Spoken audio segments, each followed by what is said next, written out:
Good day, mates. Hello, here. And welcome back to Asagao Academy. Today's stream, we're going to do something a little bit different.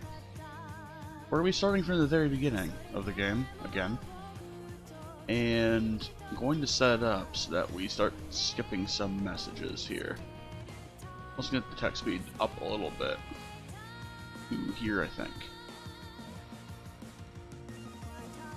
Gonna set up so that we can skip any message, regardless of whether we've seen them or not. Because when I did the first stream of this game, I did it with data that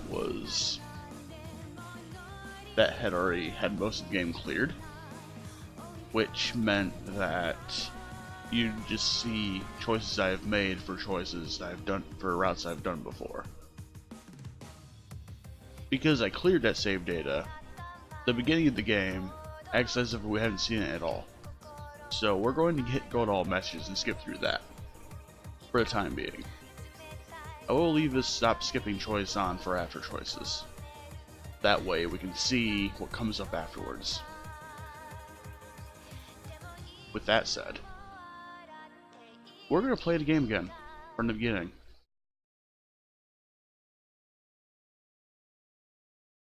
And it's also going to be an indication of how I'm going to do the completion, like, it's going to show off also how I complete the game, like, in between episodes.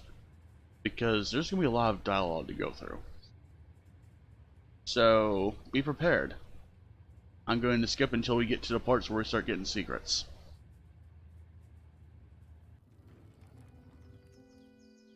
Also, this is what the skip function looks like.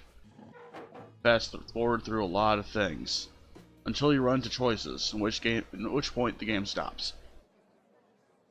I'll read some things just so I can get my talking up to speed. So the choice that's here is asked. It was in response of, "Do you know Jared?" We're gonna say, "Not really." Oh. She looked me up and down, sniffed, and turned away. Maya leaned towards me. "Don't mind Mimi. She's just trying to get in with you." "Get in with me? Why?" "Well, you asked about those guys in their jackets, right?" "Those are Normal Boots Club jackets." They're... what?" Okay. From here, we can skip to the next thing. But I will tell you that a secret does involve something to do with the normal boots. And we're going to skip straight to the Satch decision.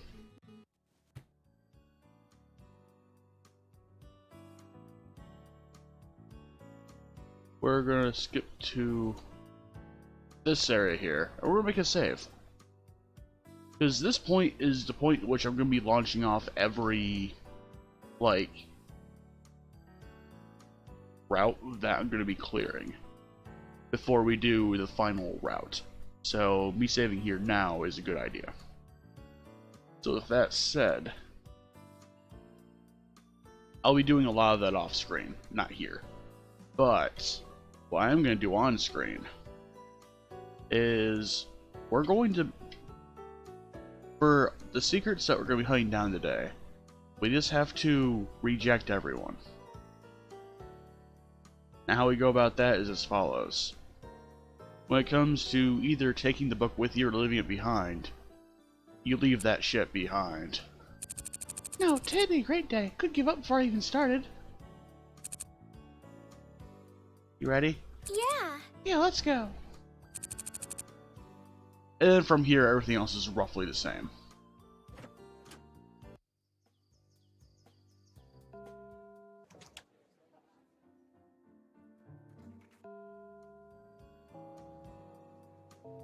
"You put something in my locker first." Oh no. We'll skip to this point because something a little bit different does happen. Because what ends up happening is that when you don't take the book with you, you stop thinking about the book. She just empties out the textbooks that she didn't need. Production went well.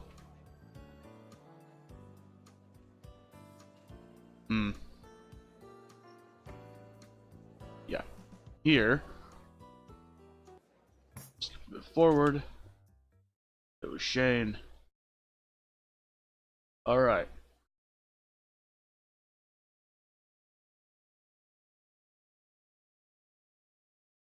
Alright, so, to reject Shane, you do a choice that almost everyone does when they first play this game. You have to give him his space.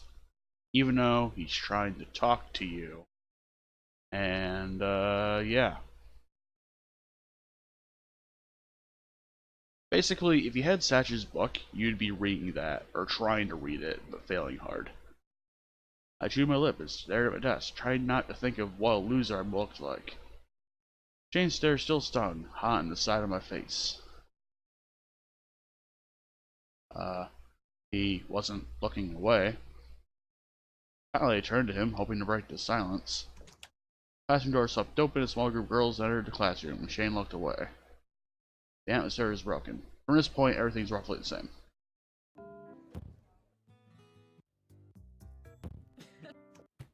And it'll be the same up until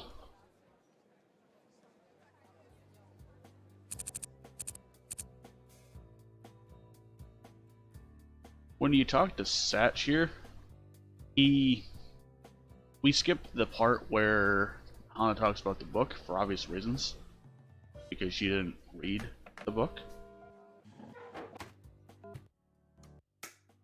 Oh, right. Alright, so at this point, either can tell PBG, of course I'll go to your game, or you can say, I don't really like sports. So, making this decision does two things, actually.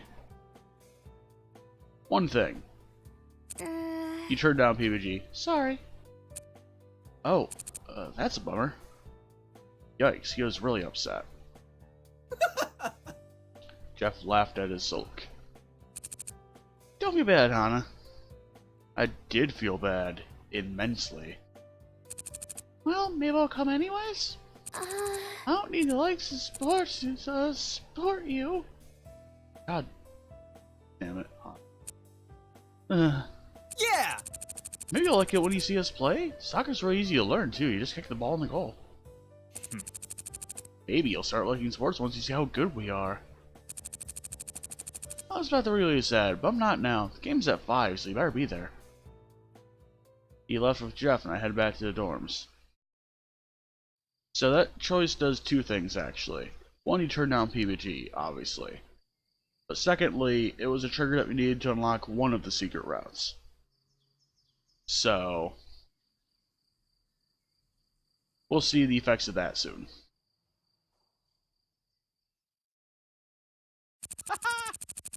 Alright, so for this choice, turn down Gerard. And thanks for alert, Slev. Thank God it's Friday. And now for this part, to turn down Gerard. You could go on tour with him, but nope. We're to say no thank you. Oh. Oh, sure, that's okay. Sorry, makes for our time. I'll find my value eventually. See you around. No problem, see you around. As kind of was of him to offer, I felt pathetic asking for help. I didn't want to take his valuable time away from him. Really, I should know better by now. I shouldn't need to rely on strangers. People are unreliable in any case.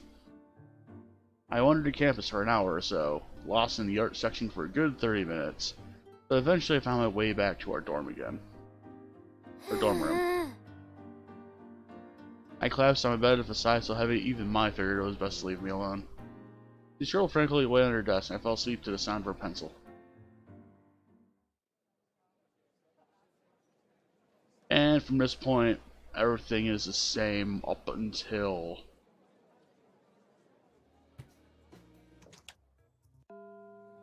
right about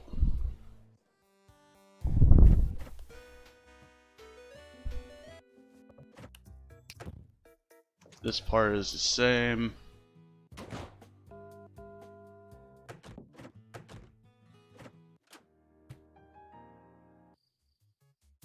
And now we have to choose between Paul, Jared, or... I don't want to choose between you! They both let out a heavy sigh. Aww. That doesn't help us. It was amazing he even cared what I thought. And then everything from here is the same. So we're gonna skip to... Yes or no? The questions they throw out of nowhere. Interesting. I gave me a skeptical glance and turned away. And that choice literally does not change dialogue at all whatsoever. But we're on the warpath of saying no, so we chose to say no. This part is the same.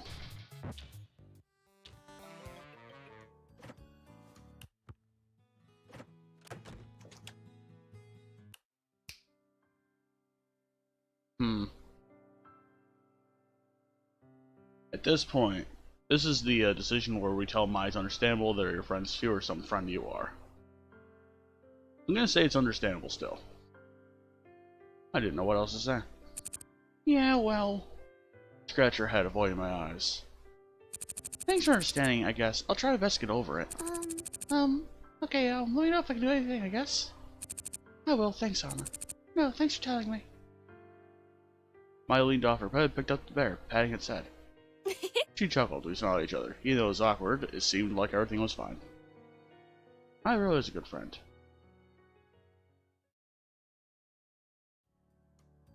And then we can skip to the next part.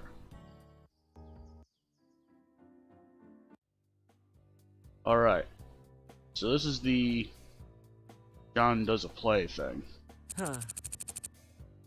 So we could go to his player. No, we're gonna be uncertain.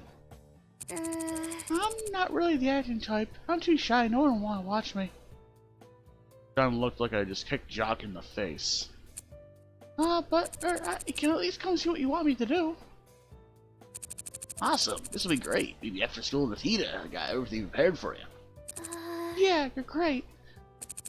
Oh, so come on, huh? Let's go to lunch. And from here, literally nothing changes.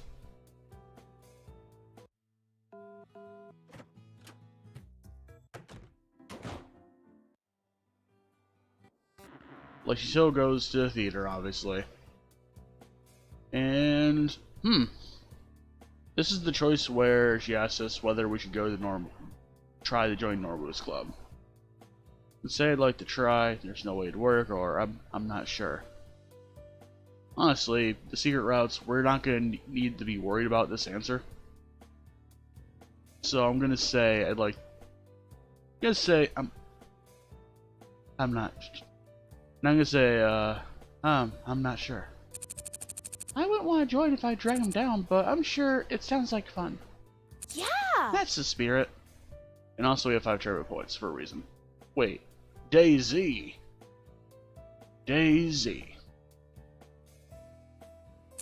But then, how are we gonna get this to happen? Well, don't worry about it too much. Everything from here is the same.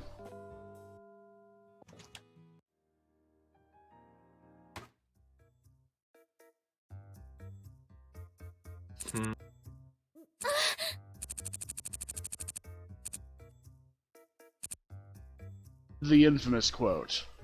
I'm just gonna save the screen. Oh wait, I already have the screenshot saved. Never mind. It's okay. Alright, from here, the only guys that knew were members of Norwood's club. What do you want to go with me? Which one should I go with? I was kind of caring, but I was a bit worried he cared too much about Jacques and the play to notice anything else. PBG is so easygoing, but something about the way he looked at me still bothered me. Stature was mature and really smart, but he seemed hard to get close to, or was I imagining that?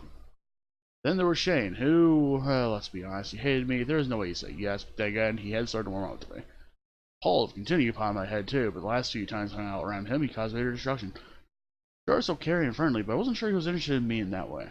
There was Jared too, but I looked at mine. I couldn't do that, could I? Well... We're gonna save here.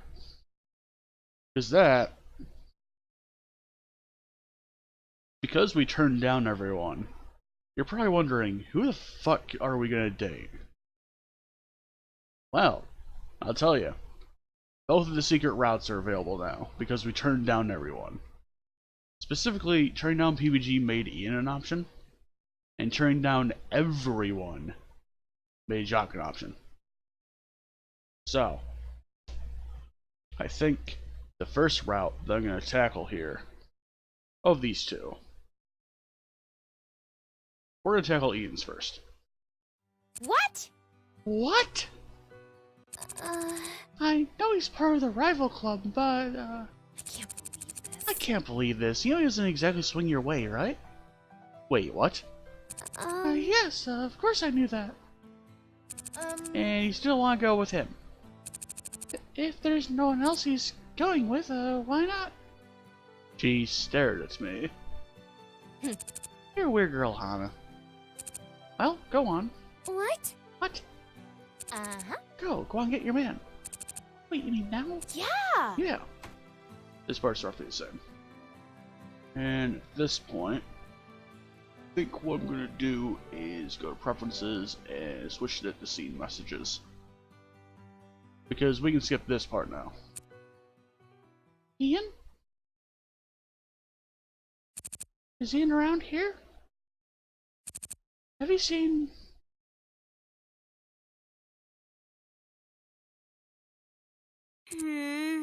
Where is he?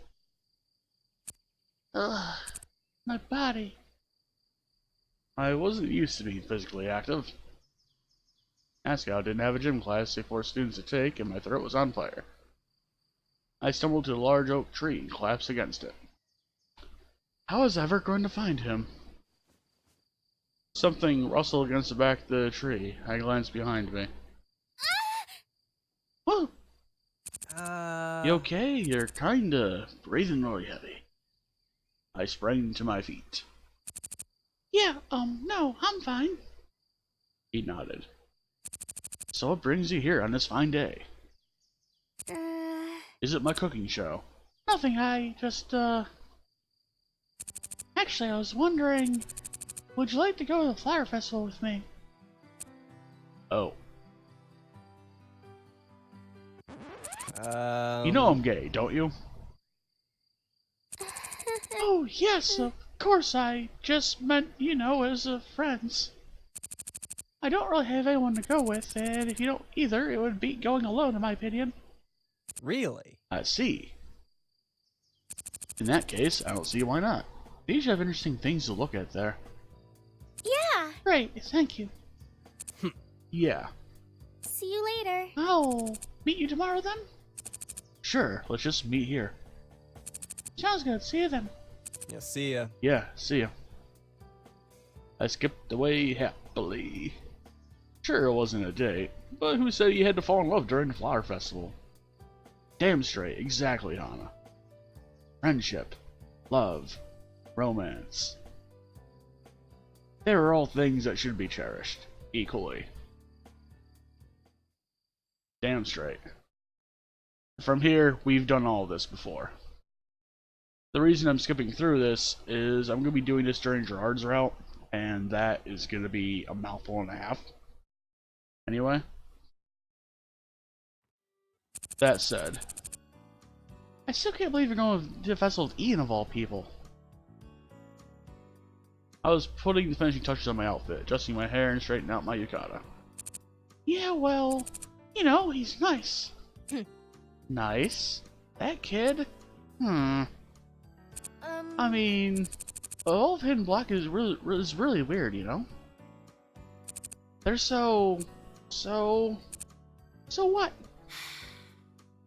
My side shook her head. If you really want to get involved with them, that's your choice. I can't imagine it's better to hang out with the Norwood's Club. My. What? What? I'm just being honest. I grumbled as I grabbed my phone. Ian should be here soon. I should wait for him outside. I think the Hidden Block guys seem like a lot of fun. If other people don't see that, then that sucks for them. I gave you an odd look, and then her eyes widened. Hana, do you have a crush on one of them? I flushed and edged towards the door. No, of course not. I barely even know them. Aw. Oh my god, you do! No, I don't. I'm late for the festival, so... I lunged for the doorknob, then Mai's words stopped me in my tracks. Do you have a crush on Ian? Hi! No. Hannah. Bye. I've gotta go. I'm going to be late. But... I skipped out the door and slammed it behind me. Oh, come on. It wasn't like I didn't know. I knew. I knew that wasn't going to work out. He was, after all, a very attractive man. He was funny and honest and direct. He clearly cared about his friends. And he was standoffish. He caught my eye. I couldn't help that. I couldn't control my feelings. Even if I didn't want to like him, I couldn't make it happen, could I? Come on, Anna. Stepped outside, cold night wind tossing in my hair and tickling my toes. He was good enough that I could just be friends with him. I didn't have any other expectations. Hey. There you are. Hey, you look really nice. Thank you. Yeah, I feel a little underdressed. So I don't think Ian... Wait, Ian does have an outfit costume, but not for this sort of thing. No, you look great, as usual. Ian chuckled. So then, what do you want to do? I really want to go eat some food. I'm ready for that. Yeah. That sounds fun. They have a bonfire too. We can go see that. Sure. Then we'll get some food and go there. Good plan. We head off across campus towards a small town that housed Asagao Academy. Ian had a slight spring to his step as he came upon the fringe of the festival. In fact, now I was paying attention, his eyes are sparkling. He had a slight smile on his lips. It was like he was actually enjoying himself. Man, crowds suck. There's so many people everywhere. Really? Yeah, I always get lost in them, so I don't like them. Do you? Stay close then. Don't want to risk you getting trampled like a baby lion. That'd be a most unfortunate occurrence. It'd probably scar the minds of all the children here. Lion King, everyone. We can't let that happen. I grabbed onto the hem of Ian's jacket as he navigated through the crowds. He was rather tall, so he divided the sea of people like Moses. As we headed for a stall filled with bread, I noticed Ian's head kept swiveling. He'd glance at me every now and then, not really making eye contact, but just checking that I was still behind him. My heart melted a little, but I stared at the hem of his jacket, attempting not to be too affected. There was still no way. So what kind of bread do you want? What? What? Oh. We were at the stall. I released Ian's jacket from my clutches and scanned the menu. It's ordered with breads, fried foods, and smoothies. Competed for my attention. Melon bread sounds good. Really? Ew, really? Melon bread sounds gross. Fruits and pastries should only be allowed to cohabitate under the strictest supervision. What are you getting at then? What are you getting then? I think I'll just get a drink. I thought you were hungry. I mean, I was, but now that I'm here, I think those smoothies look really good. So is melon bread what you want? Yeah. Huh? Yeah. Cool. Ian stepped up to the stand and ordered for me. I stood next to him, fluttering my hands awkwardly. I can pay too. No, it's fine. He invited me out here, so I'll get the food. He crept up my neck again, but I gave my head a firm shake. Nothing romantic about this, Hana. Keep yourself together. Fool. Some green-tinged bread was shoved into my vision. Ian sipped his smoothie, smiling down at me. Wanna go to the bonfire? Sure. I took the bread and bit into it. What is it? Nothing. I didn't want to act like I was ungrateful for the bread. He bought it for me after all, but it was so bad. I don't think so. Ian drew the bread from my hands. I protested, but there was nothing I could do. He tore a piece off and popped it into his mouth. Oh my god. I like that noise. He spat back on the ground. What? is this unholy abomination? They call this bread? This is a disgrace is what it is. It's an insult to food. This is the bread that bullied the other breads for years and rotted from the inside out, and now no one wants to be friends with it. He threw it into a trash can, shaking his head. You're very passionate about bread. Well, I like to cook, so it makes me sad when other people can't. Oh. But you don't have food now. Want some of my smoothie? He held out his pink-orange drink, and I took it gratefully. Thanks. Don't worry about not using the straw either. I'm not squeamish. The straw. My vision dimmed, leaving only the electric green straw in front of me. The straw. We can also hear the heartbeat noise. This straw was in Ian's mouth just a few moments ago. So if I also drank from this straw, wouldn't that be like... kind of... a kiss? I opened my mouth, guiding the straw towards her lips, blushing furiously. Calm down, Hana. You can do this. Don't think too much about it. This might be your only chance. The world shuddered around me. Festival stalls once again fading into view. Hey, that was really rude. The old man lumbered by, not even hearing Ian's protest. Fucking Mr. Saitomo. Are you okay, Hana? He rammed right into you. I stared at the ground, tears filling my eyes. Your smoothie. Ian followed my gaze. Ah man, it was really good too. It had this whole peachy thing going on. Hey. Don't feel bad though, it's just a smoothie. I nodded. I mean, she had ice cream thrown on her before. Just a smoothie. Anyways, the bonfire's right over there, so we must all go sit. Yeah. The bonfire was set in a field just off the festival. Apparently they didn't want the risk of flames being blown into the stalls. I probably wondered whether they'd learned that lesson some years prior. We found a log off to one side and sat down. The fire's really pretty, isn't it? Yeah, it is. There was something about bonfires that made you want to get things off your chest. It made for a comfortable atmosphere. An intimate atmosphere, one could say. Damn it, Hana. I glanced at Ian out of the corner of my eye, wondering what was on his mind. To my surprise, Ian looked troubled. Hey, are you okay? What?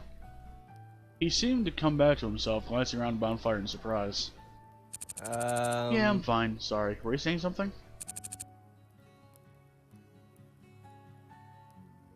No, you just seem sad. Oh, yeah. I mean, it's nothing really. I was just thinking. Nodded, hoping he would continue. Instead, he shrugged.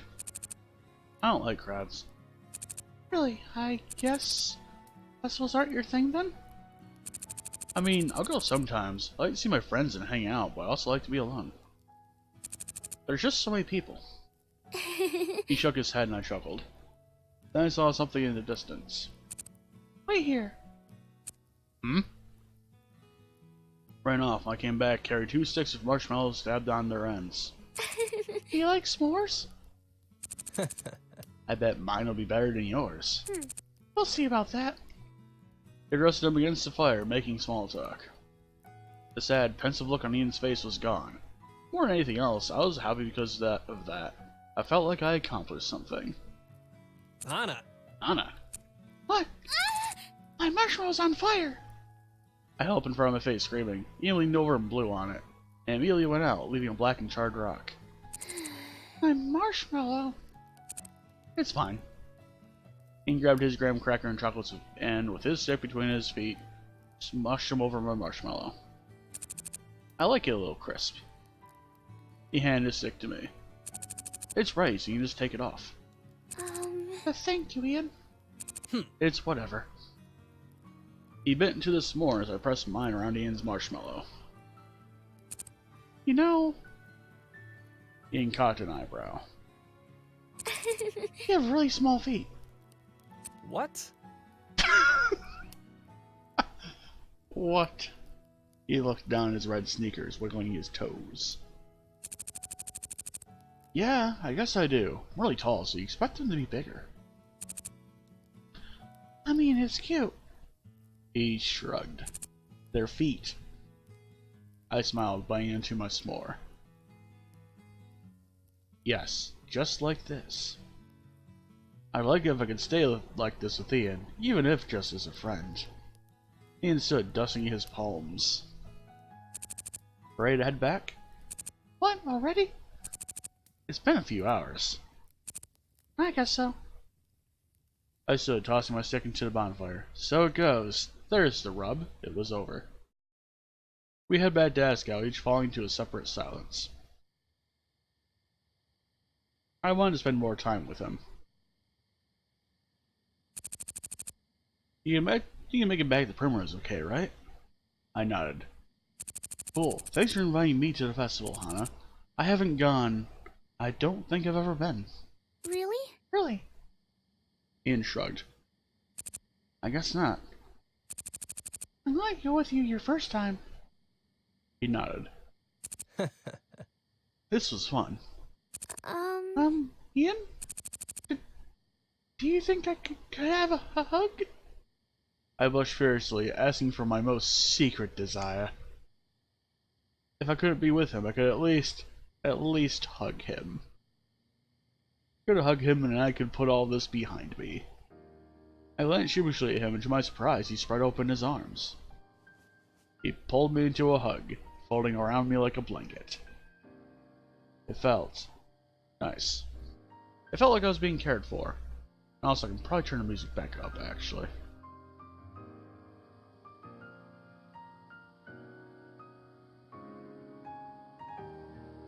There we go. That's perfect. He released me. I took 2 steps back. You're a really good hugger.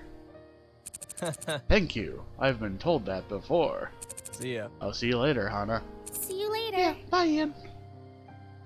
I waved to him as he headed toward his blue bell and kept waving until he was out of sight. Ah! Ah. So there it was. It was fun. Really, it was fun. But I was sad.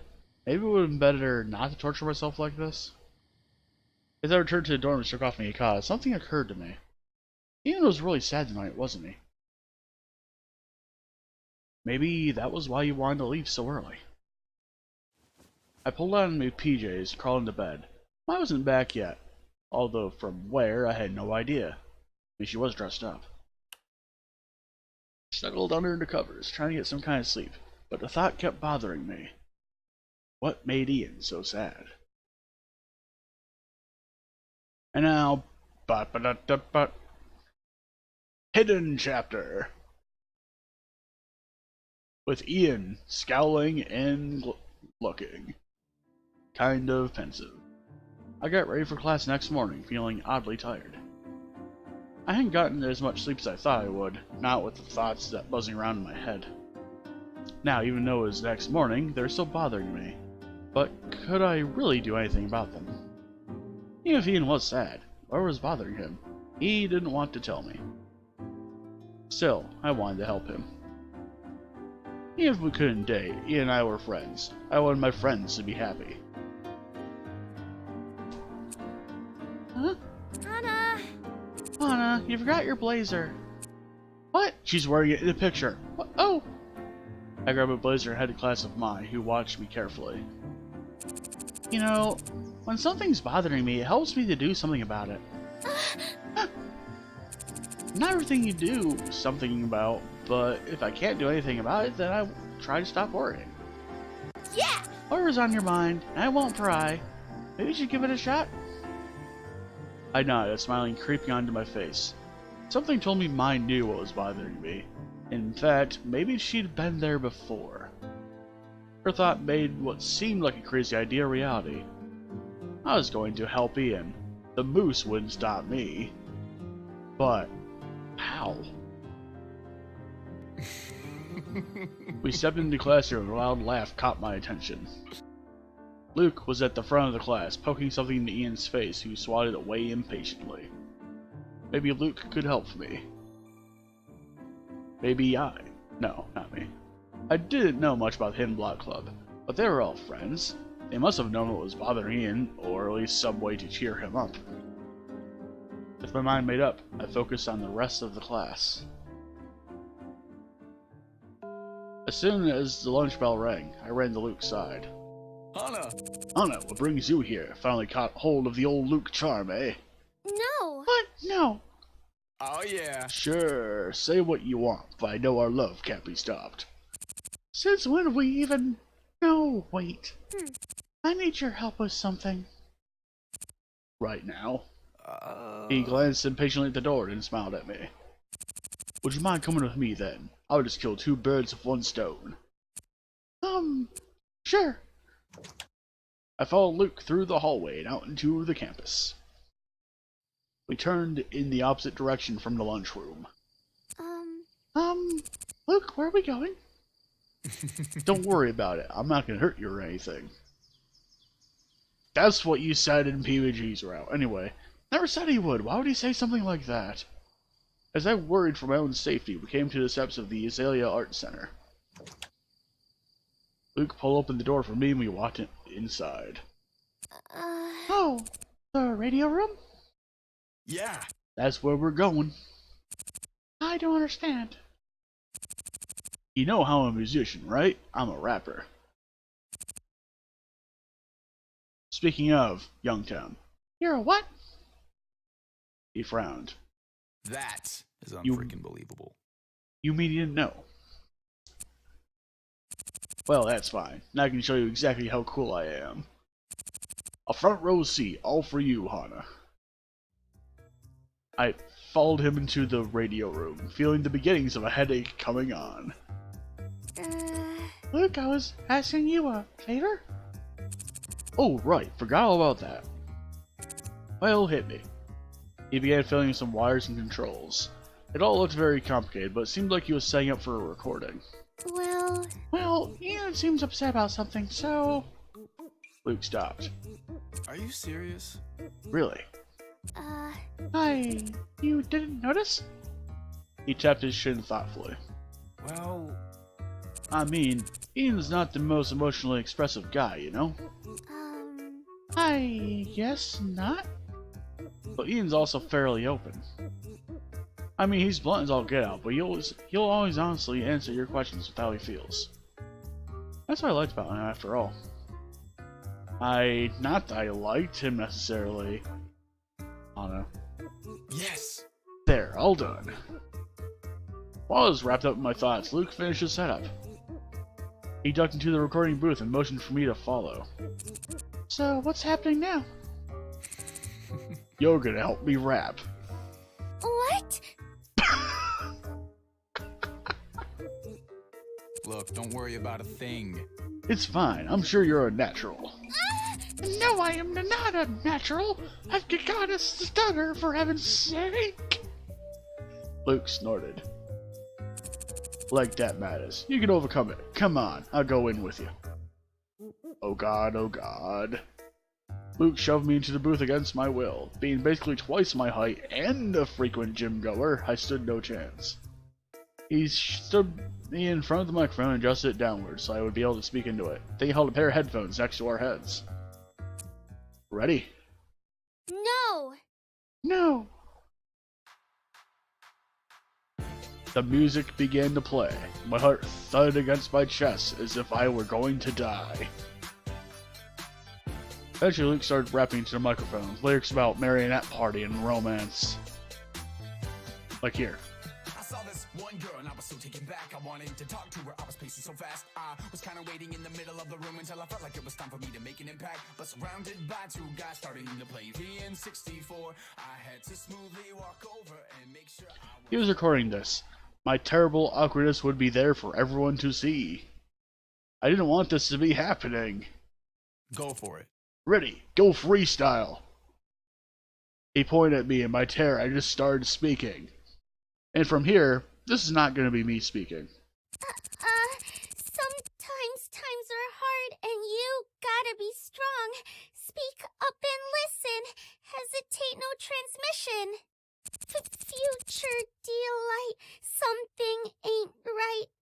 I wanna hide. Let's go for a ride. When you don't want to do something, you probably shouldn't do it. Damn straight. Tears of embarrassment blurred my vision, but when I blinked them away, I saw Luke doubled over.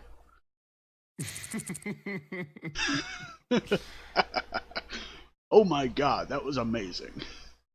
No. You're such a jerk. Alright. Hana, calm down. It was just a prank.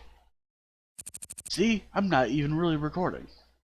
He gestured to a red bulb above the door to the studio, which was unlit. I wanted to see if you'd actually go through with it. To be honest, I didn't think you'd do it at all. You weren't terrible either. I mean, you weren't good really, but I'm impressed. I stood, shaky in my fury. Whoa, calm down. You wanted my help with something, right?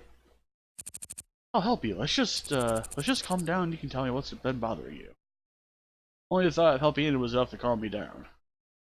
I took a deep breath and said as coldly as I could, I think something's bothering Ian. I want to know if you know what it is and what I can do to help him. Luke scratched the back of his neck. I don't know. I don't really. The guy doesn't talk to me about his problems. To be fair, I don't know that I've ever asked. I don't know how to cheer him up either. Usually I mess with him, but if it's a big problem, that wouldn't help. Sorry about that, Hana. I threw up my hands and stalked out of the room.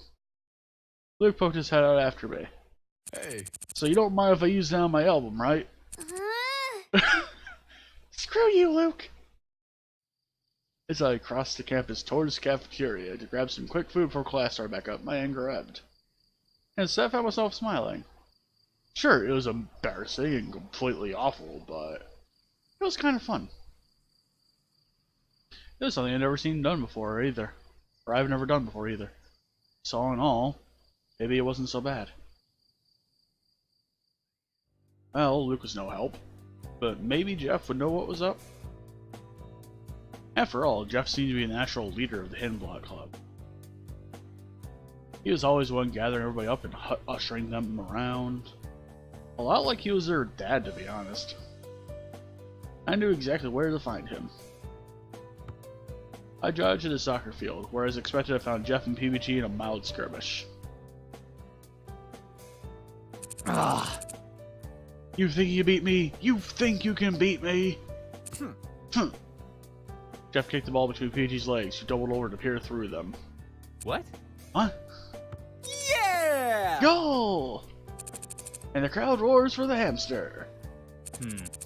Man, I feel like we would be so good if we actually worked together on something. Like what? I don't know. I don't know, almost like if we just played video games together and recorded it or something. That could be really fun. Who would watch that? At that moment, they both turned to stare at me. You, the viewer, would. Wait, what? That'd be completely lame. Hana, what's up? You want to play some soccer with us? No! After my near-death experience with Luke, I was more than happy not to do anything with one of these guys ever again. PBG pouted at me. Oh, well then. I'm actually here because I need to talk to Jeff about something. PBG seemed to collapse in on himself. Okay, I see it. That's cool. I walked up to Jeff and started to speak, but Jeff held up his hand. PBG, the lady asked for some privacy. I turned. PBG was 5 feet away, tossing the soccer ball in the air, watching us. I gave you your privacy. Jeff sighed. Let's take this to the bleachers, shall we? But Jeff grabbed my hand and pulled me to the bleachers, a trollish smile on his face. I felt myself blush and glanced back at PBG. He was glaring at us, gripping the soccer ball so tight I almost thought it would explode. And those things were thick. Jeff patted the bleachers next to him and beamed at me. What's up? What's up?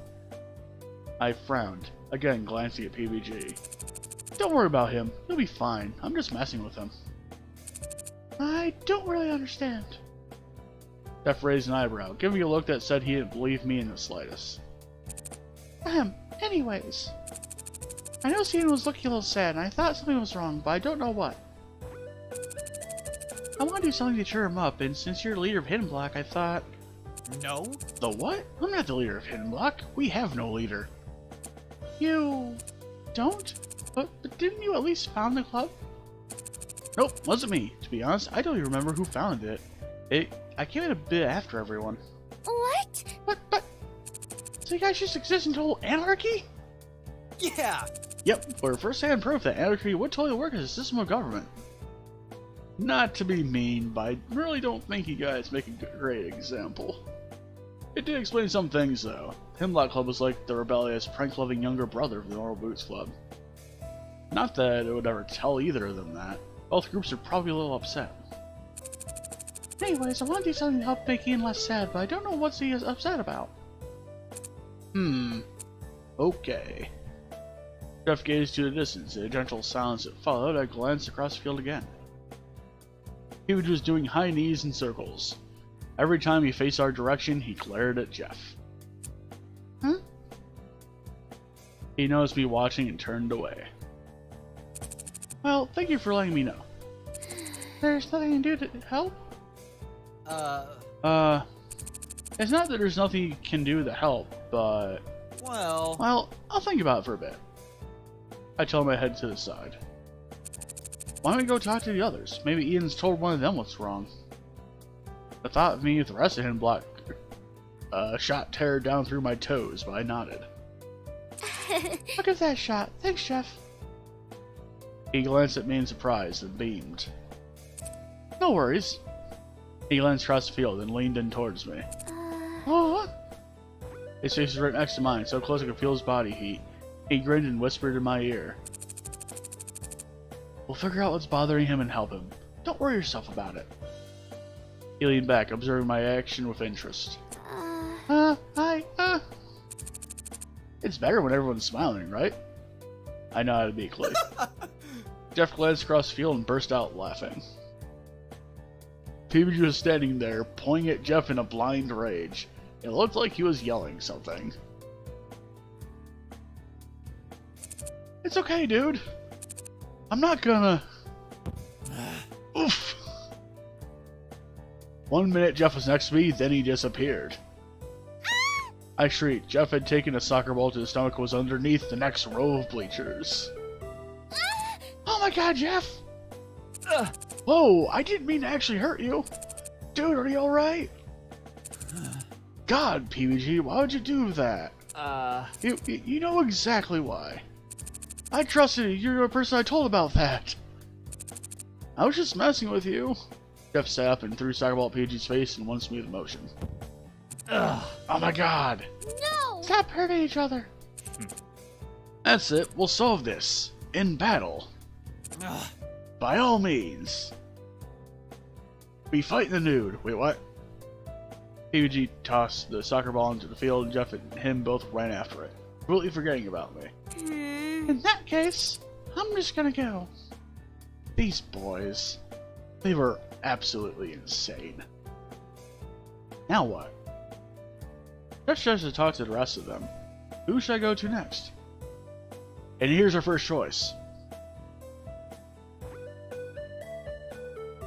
I think I'm going to talk to Jimmy first.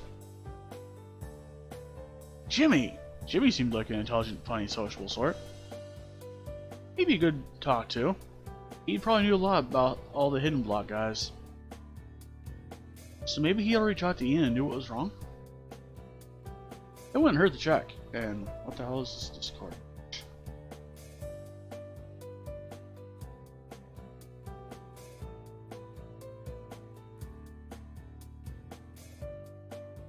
Yeah.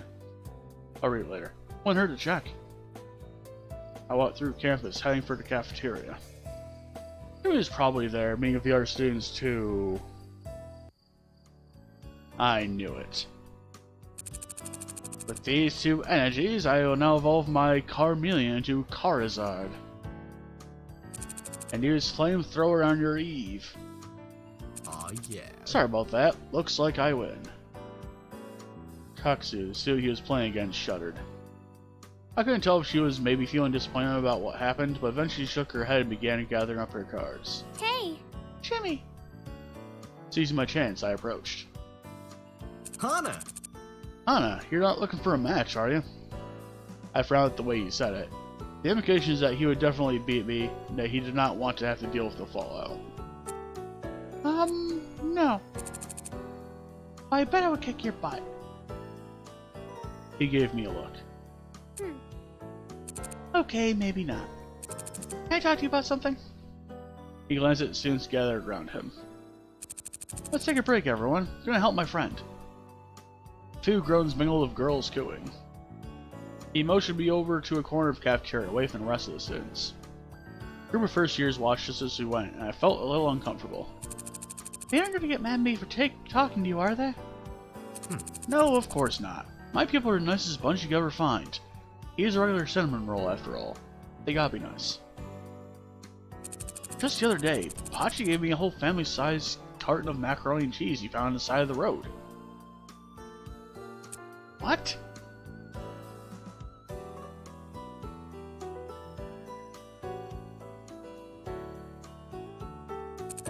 Right then. But what do you need? I'm ready. It's about Ian. Have you noticed that he seems a little sad recently? Really? Did he? He stared up at the ceiling, then nodded. I guess he did. I wonder why. So you don't know? At this point, it must have been plain on my face because Jimmy ducked his head. I don't. Sorry. Ian's such a great guy, though. He's got such great ideas all the time for everything. Luke might know. Luke messes with him all the time. No! I'm not talking to Luke again. Have you talked to Jeff? I have, but... Jeff thinks he knows what to do. I'm sure he'll do something about it if you tell him. Caddy, too. Him and Ian like to pretend they don't get along, but they're the best of friends deep down. And Caddy's basically the nicest person you'll ever meet. I guess Wally might know, too. Wally was the guy who was one who initially had the idea to bring us all together, so... Really? It was Wally who did that? Yep, me and him, but it was him who first approached me about it. Back in those days, we were all just isolated nerds who played games. Without Lloyd, I'm not sure I would have ever thought about it. Him without Club wouldn't be a thing. And I'd have missed out on having all these right friends. Honestly, I felt like we are all in a place where we could use... He trailed off, gazing into the distance. I'm glad we found each other. I don't know what I would have done without them. Ah, Jimmy. Yeah, don't give me any of that. Why don't you go ask one of the others for help? Gotta finish up here. I smiled at him. Thanks, Jimmy. You're a really great friend. He flushed and made a motion as if to protest, but I walked away before I gave him the chance. Okay, who to next? Let's go visit Wally. He did help find a club after all, apparently. Wally was just the guy to go to when you needed help. Sure, he could be a little klutzy, but it was kinda cute, like watching your dad try to do your hair. I giggled. Yes, exactly like that. Found Louis in of all places, the nurse's office. He was casually chatting with Creeps, Mr. McPasta, completely at ease despite the man's terrifying aura. Creeps looked at me and a shiver ran down my spine. Hana! Hana, what are you doing here? What are you doing here? Are you sick or something? No. I had a question about the anatomy of the alien that was found creeping on this one spaceship. What? A what? Creeps smiled at me. You heard nothing. Beep! Yes, sir. Waleed? Would you come with me for a second? I need your help with something. Why, sure, Hana. Cheerful as ever, Waleed slid out of his chair and stepped outside the office. I bowed politely to the Creeps, who just looked at me. You know, there's no reason to be afraid of me. I think cats are adorable, just like everybody else. Okay. I quietly left the room and slid the door closed behind me. Are you one of those people who's afraid of him? He's a really nice guy. Should have a conversation with him. He's lived a fascinating life. And he's got this insane collection of spider pictures. No! No, thank you. If you say so. While he was so friendly, he could probably make friends with anybody. I was shocked he wasn't some kind of public speaker, rallying the masses behind his agreeable demeanor and ever happy face. And meme lord-ism. So what did you need? Oh, right. So Ian seemed a little bummed lately. I wanted to see if we knew how we could help him. Bummed, huh? This happens every once in a while. It does? No one else noticed. Well, when the old club started, we were a group of friends who just wanted to hang out and play games in a way that could get past school rules. Of course you were. But eventually it turned into a gaming club, and we realized we still had a chance against the Normal Roots Club, the prevailing tournament team in the area. They're kind of troubled out about tournaments at the time. I don't think they were going to enter that year, but when we started seriously considering it, they revived themselves like they used a Mega Phoenix. I don't understand. Well, point being, we heard about some guy who went by Burl Moose at these tournaments. Always entered by himself, but ended up winning 2 or more of the categories. Turned out he was a student at the school, but no one had ever heard of him. He was a loner and liked to fly under the radar. I'm not really sure he had many friends. He was kind of intimidating because, I mean, you know how he is. All blunt and rough, but he's all unicorns and putting on the inside. So we asked him to join, and he of course turned us down at first. Didn't think banding together would really pan out in the long run. Thought we'd all get sick of each other. But you know us, given our personalities, there was no way we'd let him walk away. He smiled broadly as if something was funny. I'm sure it was to him, but to me, that just sounded terrifying. No wonder Ian always looked so annoyed. Which means that if Ian's all pouty, he's just being a lonely Lauren, and we've got to give him some love. I doubt he'd really want any. And would that fix it? But regardless, while he was a really sweet guy, I smiled. How should we go about doing that? I don't know. Really? Nope. Oh, that was a bust. Why don't you go ask one of the others? They always have great ideas. That seemed to be my only option at this point. Well, Oh, thanks for your help anyways, Lloyd. see ya. No problem.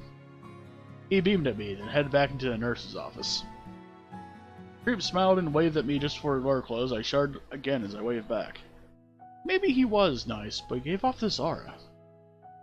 Anyways, who should I go to next? Caddy's the only one left. I decided to approach Caddy next. I didn't know him very well, but a few times I interacted with him, he was always nice, friendly, and approachable. To be honest, he seemed to be the most sane and together member of the group, despite being one of the younger members. He seemed like he always knew exactly where he was headed. Time for a drink.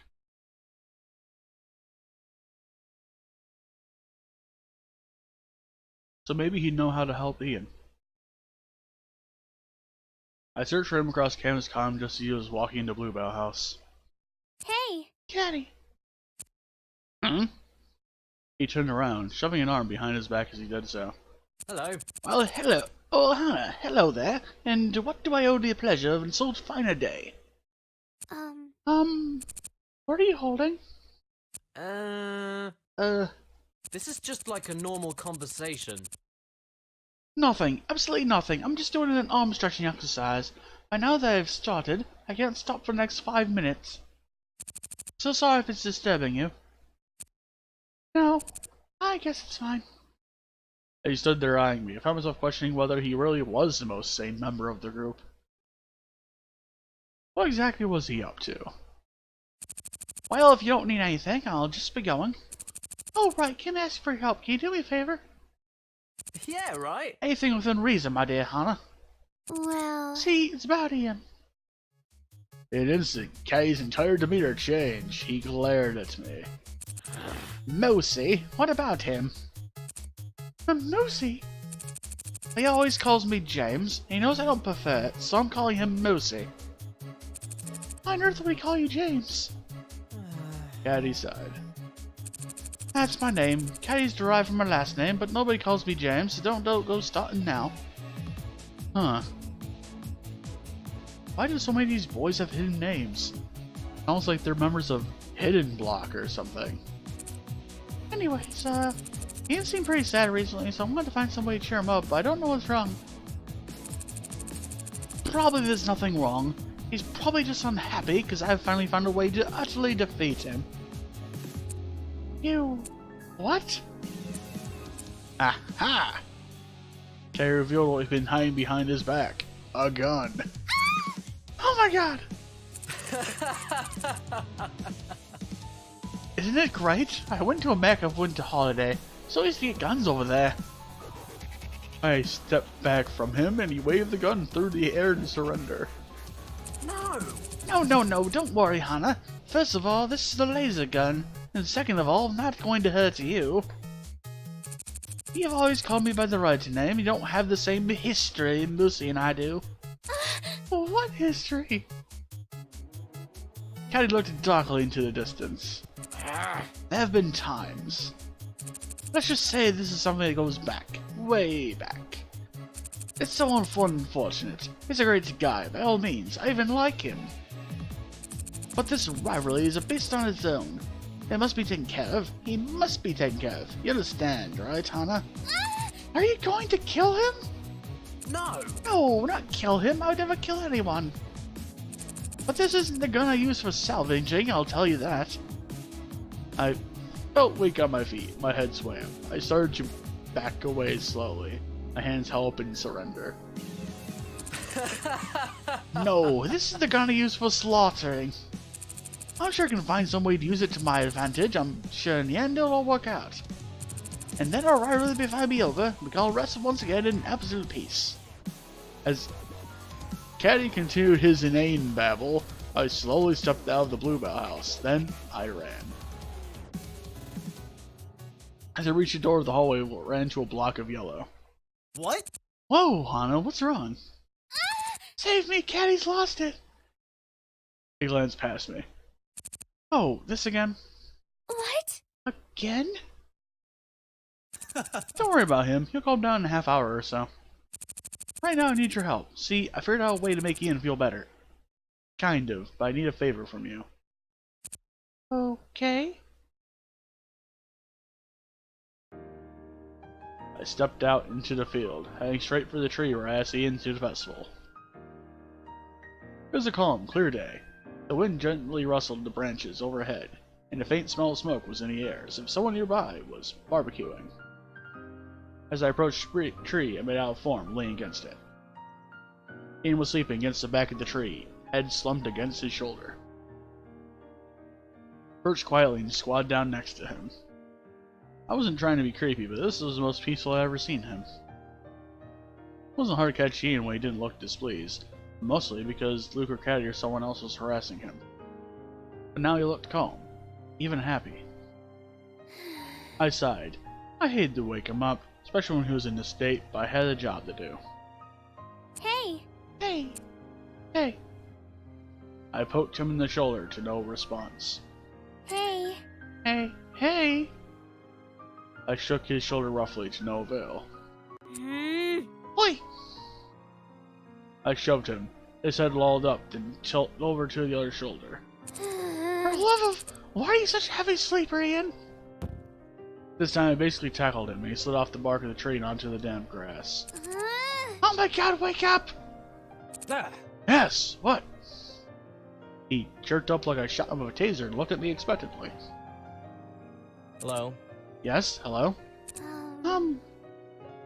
He blinked a few times, as if noticing for the first time who I was. Hana! Oh, Anna.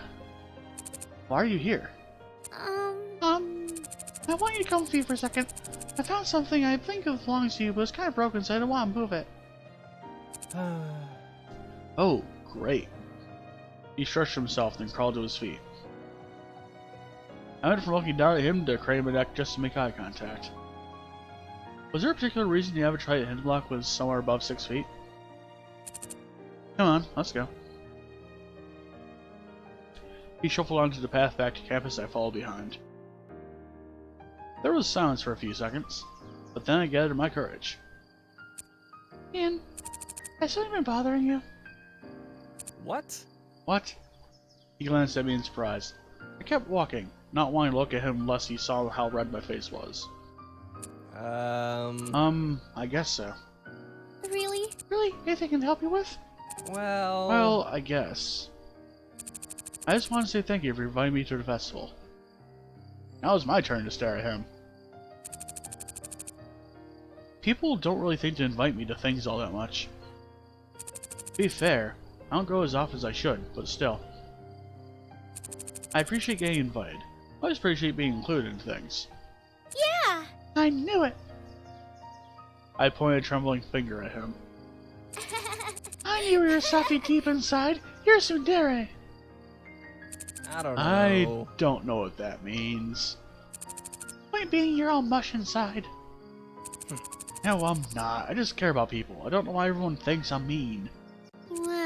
Well, come to think of it, why did I think he was mean? Is it just because his name is Brutal Moose? He just kind of gave off that impression, I guess. We went into Poppy Hall and circled around the ground floor. We're not heading to the club room, are we? No. We turned down the hall and the club room was located as I answered.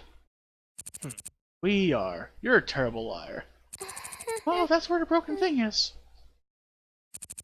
And what is this broken thing? My heart? He looked at me, then sighed. At least now I'm prepared for this. With that, Ian pulled open the door.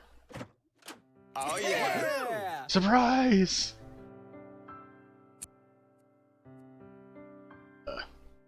The various members of Hidden Block popped out from around the doorway, jazz hands aflare.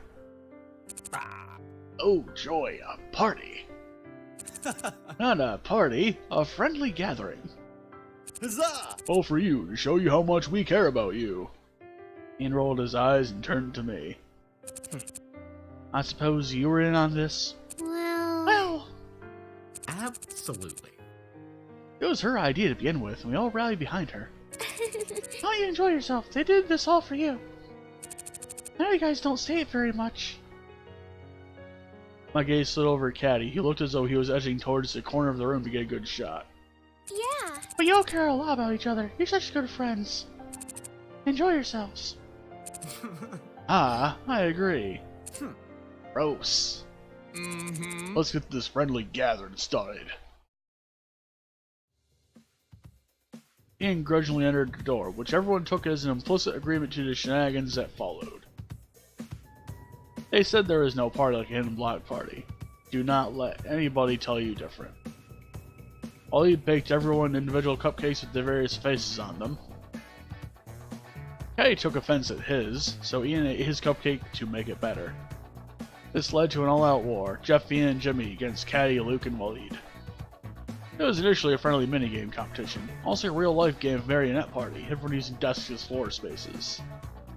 But then somebody took somebody else's star. I don't even remember who it was anymore. Then Waleed landed on a Bower space and everyone started over from scratch.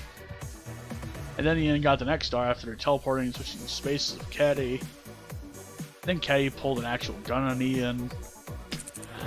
Come here, Moosey! What? What the actual fuck? At some point, Waleed seemed to be wearing a magical girl uniform, and him and Luke were performing at the front of the classroom. I hid under a cupboard. I don't know what happened while I was in there, but I didn't come out until the banging and screaming stopped. The classroom was covered in paintball splatters, empty firework containers, and streamers. As I blinked in horrified shock, I realized they were still in the room.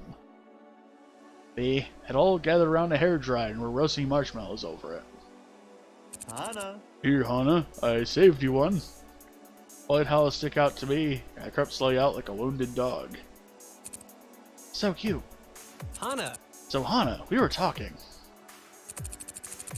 Wouldn't you rather join the Hidden Block Club instead of the Norwoods Club?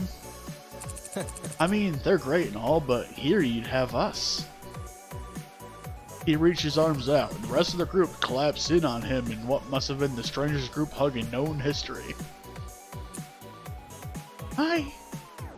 To be honest, I kind of liked the chaos. It was all over the place and he flew by the seat of their pants constantly. But they were all great guys with big hearts and their friends' best interests on their mind. Well, Honestly, I'll think about it. Oh yeah. Oh yeah, we got Hana. I didn't say that. Too late. You've basically agreed. We follow you to hell and back. You're one of us. No, I take it back. I regret my decision. There are no regrets in Hidden Block. Only video games. That sounds like a Televoid thing, actually. He and held his marshmallow up in the air, and the rest followed suit in a strange slew over the top of my head.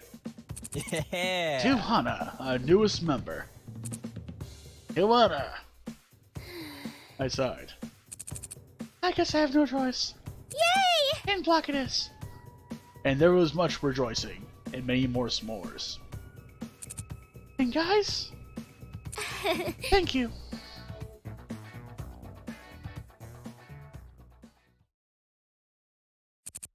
Wait, what?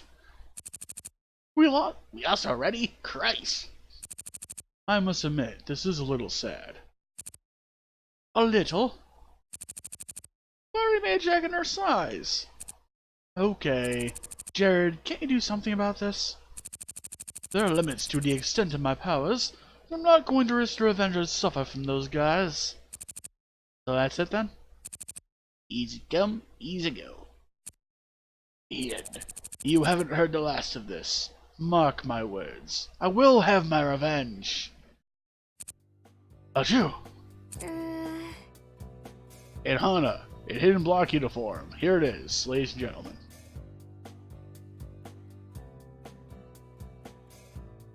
You okay?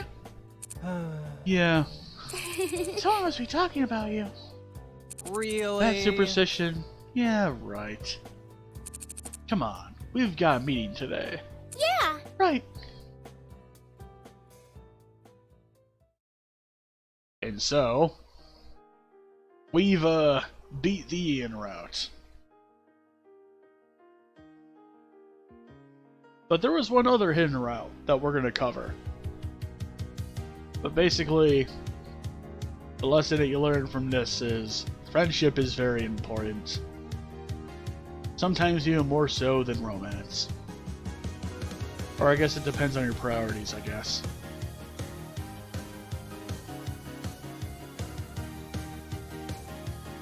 Oh yeah, Luke Sizemore is indeed the Luke that is in this game. On the internet, he is Youngtown. And around this time when the game came out, there was like a sort of a Hidden Block and Normal Boot centric meme that went around that was just sub to Youngtown, referring to like subscribing to him on like YouTube or something. I don't know, it was weird. So if I ever like randomly say sub to Youngtown, that will be why, because of this, or at least during this game. At least.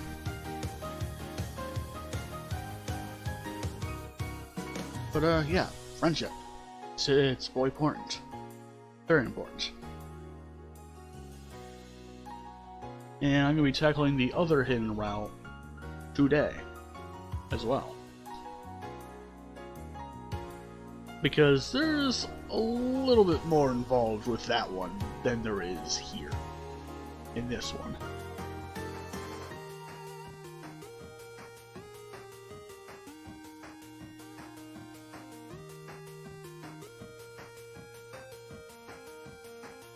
Oh yeah, right. We didn't technically get this ending because of that, so I can't just skip this. Thanks for playing. Asagao Academy, Normal Boots Club. Alright, now we're gonna load up the other save, the other route. Well, shock is an option. Confirmed.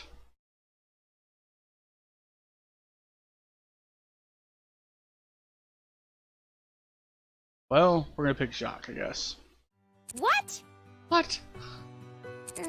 I know that sounds weird. A little bit more than weird. That's bestiality, Hana. Yeah, but a lot of people do it. In anime, that shit's illegal. No.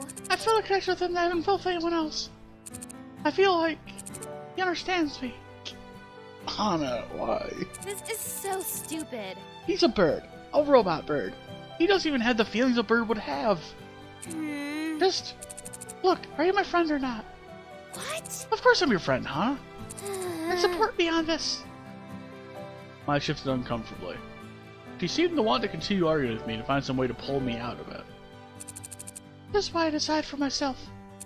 There's nothing else. Nothing else that would make me happy. No one would have me anyways. I mean, you did turn down everybody. That's not... No! I won't have anyone else! Then... if that's the way you feel... It is. He sighed. Well, go on. Bird. Wait, you mean no?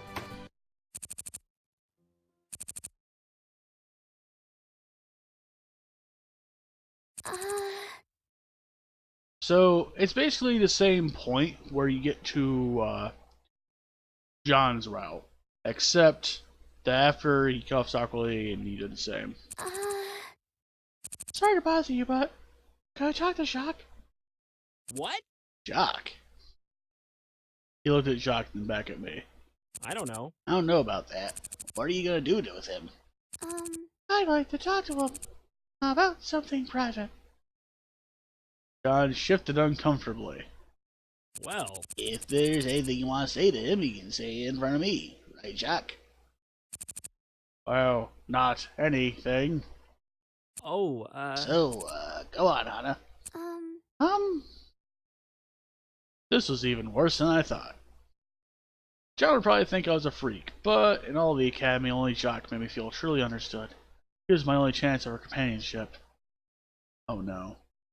Even Mai, who was my best friend, even she understood my feelings for Jacques. Oh no. I barely understood them myself. But at least Jacques might understand. Jacques. Well, you, Jacques, will you go to the flower festival with me? John's mouth dropped open. That is a good question.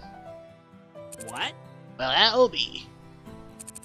I'll respond positively if John agrees to it. I held my breath, mentally begging John to let him come with me. Of all the people you would ask, you want my bird. Why? I've been very lonely while I was here. You know, everyone else is friendly. I still feel like I don't really belong. I don't feel like I connect with any of you. And Jacques, I feel like he... John held up his hand. No more, Hana. I understand. He held his hand up to Jacques, who hopped into John's outstretched finger. Jock has given me comfort and love during many an unsure time. Sometimes you can trust animals in a way you can't trust people, you know? Robots even more so. He held his hand out to me. You can have Jock for the festival. John. Yeah, thank you. He nodded and looked at me expectantly. This wasn't tomorrow though, so... Oh, you're right. See ya. I'll bring him by your place tomorrow then. See you later. Great, I'll see you then, Jacques. Goodbye, Hana. I'm looking forward to it. I smiled and headed out of the theater. John. He understood. And now he's going on a date with Jacques. Oh no. Did we really have to do this? I bounced inside our dorm, full of joyous anticipation at the prospect of seeing my winged love. Oh no. I stood nearby, watching me nervously. And thanks for the lurk from the Avenger Friends, Trev. I hope I have a good stream too. So excited? Yay! Yes, I'm so excited. Uh, But, in 10 minutes, oh god. Thanks for the subway. But, what are you gonna do with a bird? It's not like you can eat or play games or anything. My bouncing faltered. I'm sure there are things you can only do for whatever for fun. Right, you could probably, spy on people for you. Make sure people don't take your things. I turned slowly to her. What? Yeah, right. Worry at your face, but I smiled and tried to play it off. be fine. No, it's not normal, but that's what I want. I'll be okay. If you say so. I nod happily. You should be here any minute, so I'm gonna go wait outside. Right, I guess I'll see you later. I left the room and shut the door behind me. Is it already too late for her?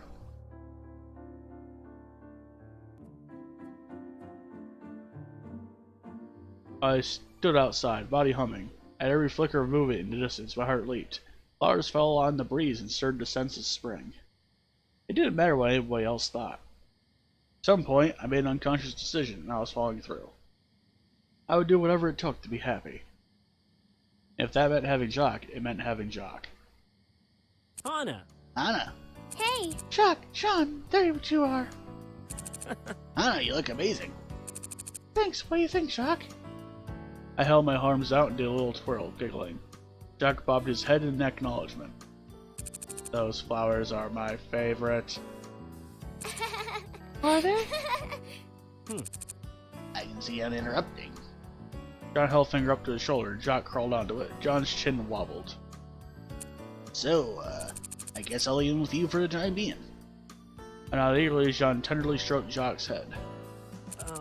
You'll be okay, won't you? Better than when you have me.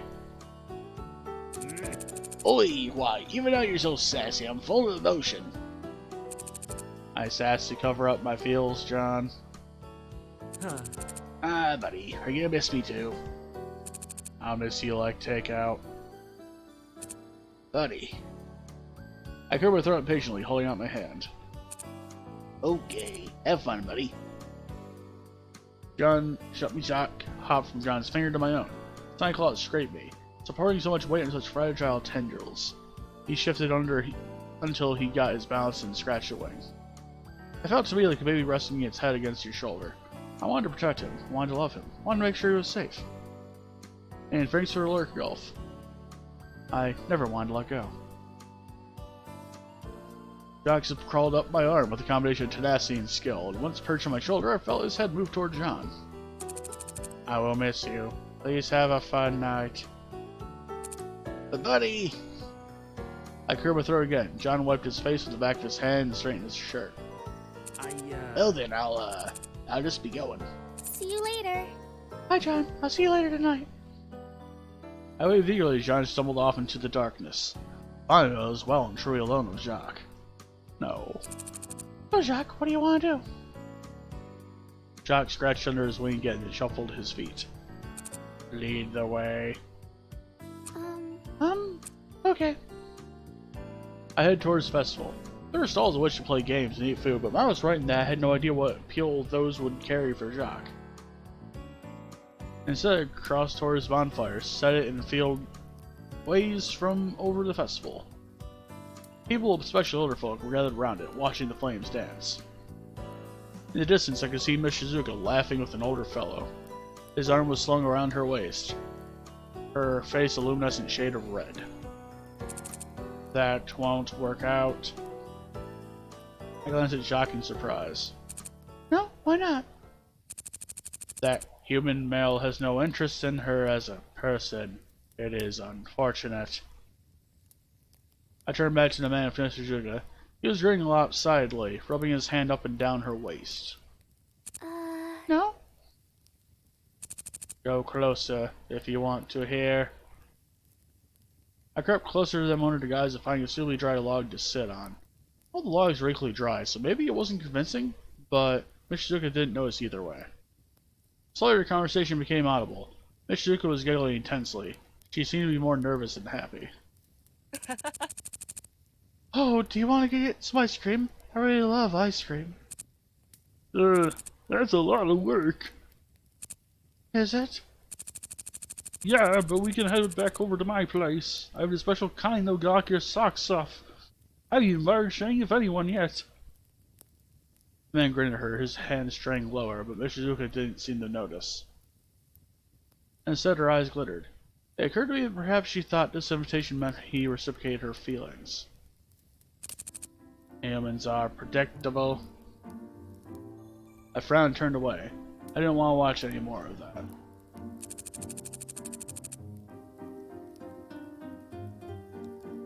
Mr. Zuka keeps picking the same kind of men, so it isn't surprising that this happens. Chuck, why are people so horrible? Jock cocked his head to the side as if contemplating the question. That's a matter of perspective. Really? Is it?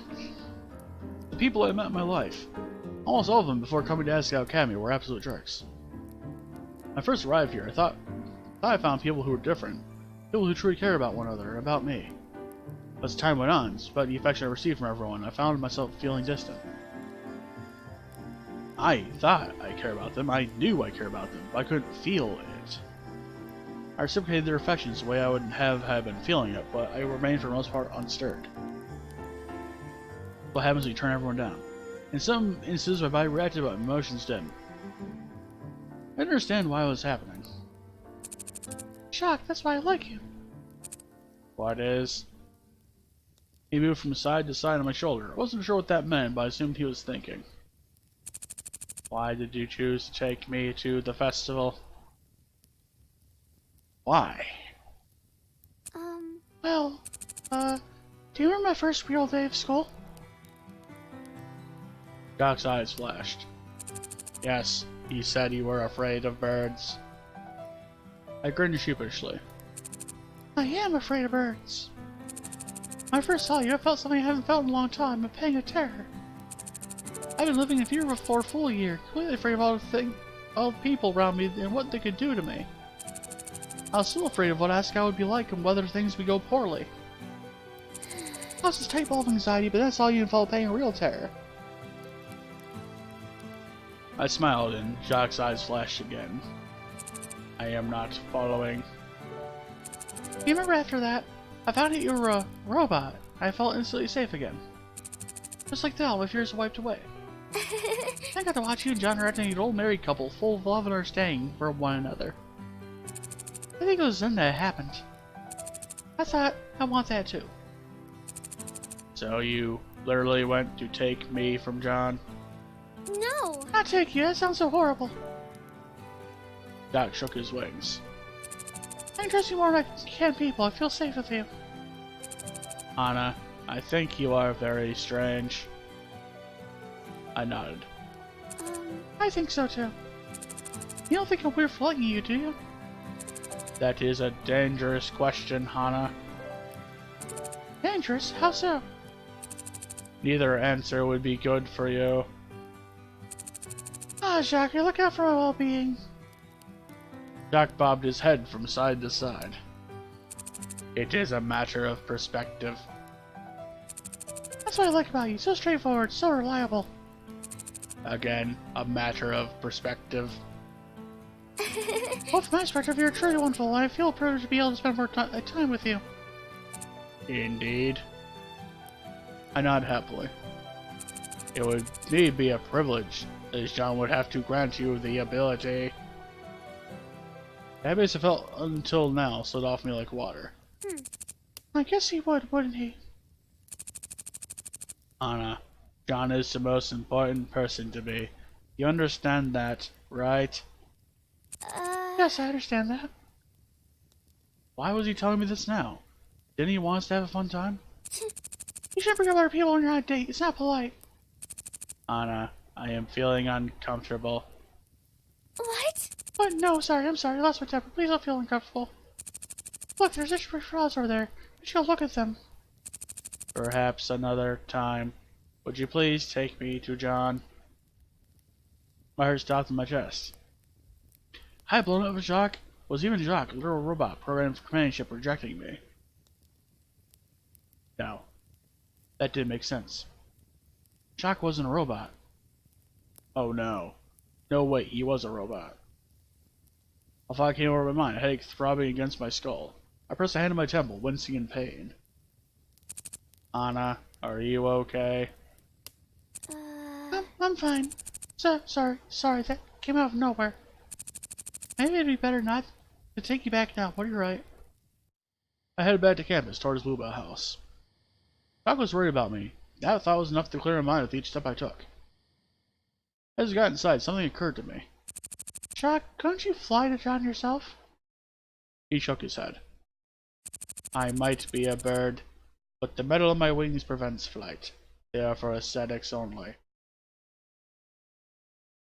He stretched a wing out, showing it off as one might flex an arm.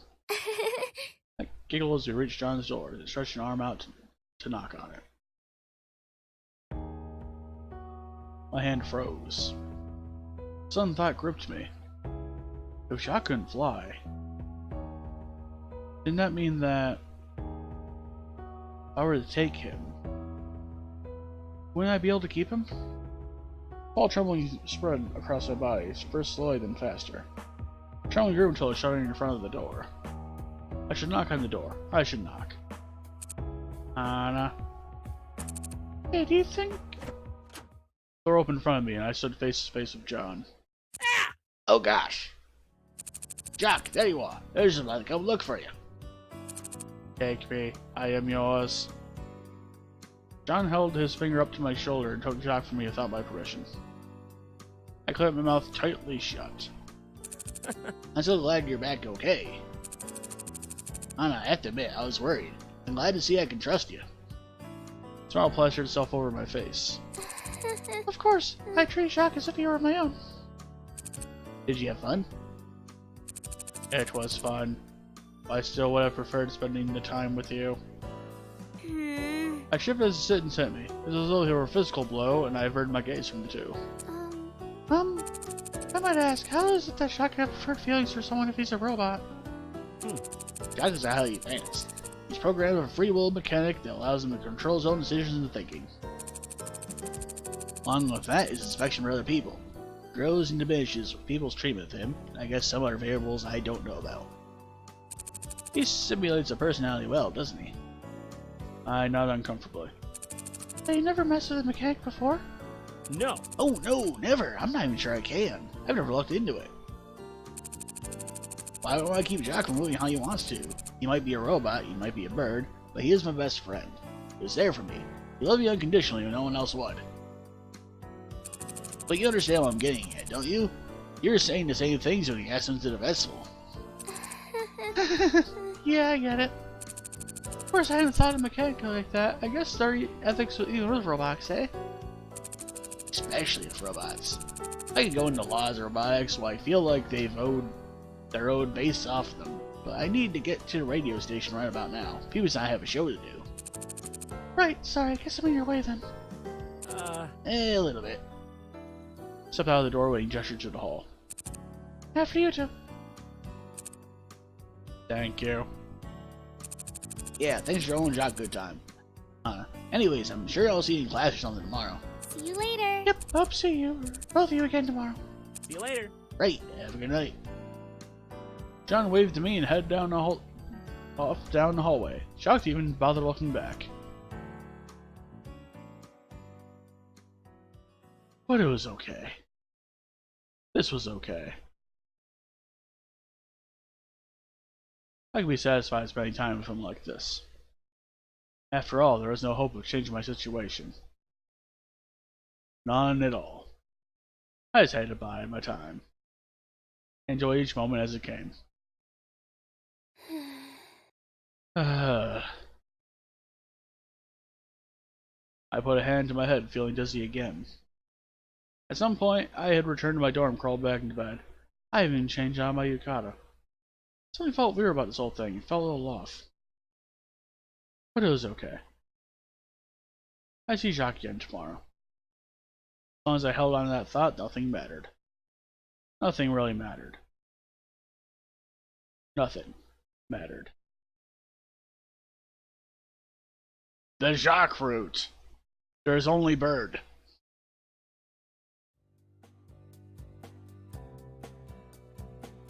I sat with John and Jacques in the library, listening to them bicker, and things to lurk, Bulletozer. I told you we only have to look up 5 different attack combos. I think you should do 40. I don't need to. Trust me, your skills could use some work. Asagao and John sighed in exasperation. He'll be this guy. There's no way I'm gonna survive trying to take care of him for the rest of my life. I'll take care of him for you. How about that? Does that sound good, Jacques? I went to him and his eyes glowed. No. Ah, what a cod. Yeah. Yeah. John frowned at me, then set aside his book. Hana. Anna. I looked at him expectantly and he cleared his throat. It has come to my attention that you might have misunderstood something about Jacques. You seem to think he's a real person who has feelings. No. But Jacques doesn't. Not in the way you and I do. He's a robot after all. Well, I know that, right? Tell me something like this. Don't be silly. I'm not judging you. I'm not saying you're doing anything or feeling any certain way. But, even friendship works differently for Jacques. He's running off of a program, whether you like it or not. Granted, he's got free will. That's why he can be sassy as he is. And never in my life violates free will. That's what I like about him. Stop. You're making me blush. But he can't feel like you and I, and nothing will make him feel that way. I had an experience with it in the past, you know. That's why I'm warning you. I don't want you to have to fall in the same kind of thing that I did. It's not worth it. Programs are programs. As much as Jacques is my friend, I had to come to terms with that. So should you. I smiled, my chin trembling. Of course I know that. Don't worry, John. I'm not an idiot. And I'm certainly not going to have really feelings for a computer program. I personally do that. He shrugged. I'm sure you wouldn't be the first, but don't worry. I know you're smarter than that. I just wanted you to know, since you're so empathetic and everything. I cocked my head to the side, confused. Well, thanks for warning. It means a lot, I guess. No problem, Anna. Now then, back to studying, eh, Jacques? Spare me. Yeah! That's the spirit. John buried his head in his book. I pretended to read my own, all while watching Jacques out of the corner of my eye. A computer program. Really? Did John really want me to believe that? Did he even believe it himself? Anyone who met Jacques could realize he was something special. He wasn't just a robot. There was no way. Not after the flower festival.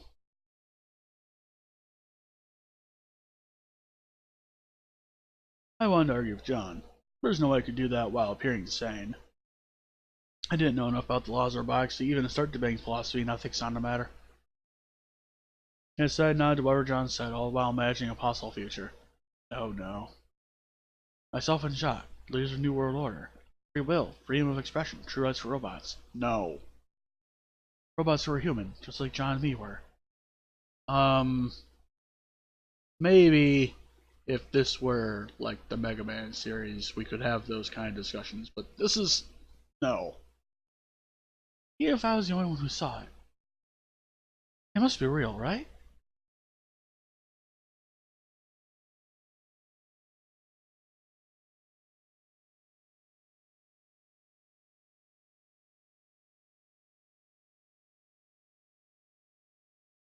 It must be. It was late one evening in our dorm room. I was laying on my bed, staring at the ceiling. As I tried to put it out of my mind, I couldn't. Jacques didn't love me. He couldn't love me, no matter what I did. I wanted to forget all about my feelings for him, but the more I tried to push them out of my mind, the more they followed me. Whenever I was in class, or eating, or in the shower, going to sleep, everywhere I looked was Jacques. Oh no. It didn't help that I was starting to feel less and less sure of myself. Not only was he a bird, but he was a robot. A robot with personality and some form of feeling, but a robot nonetheless. Am I crazy for feeling this way? Was there something wrong with me?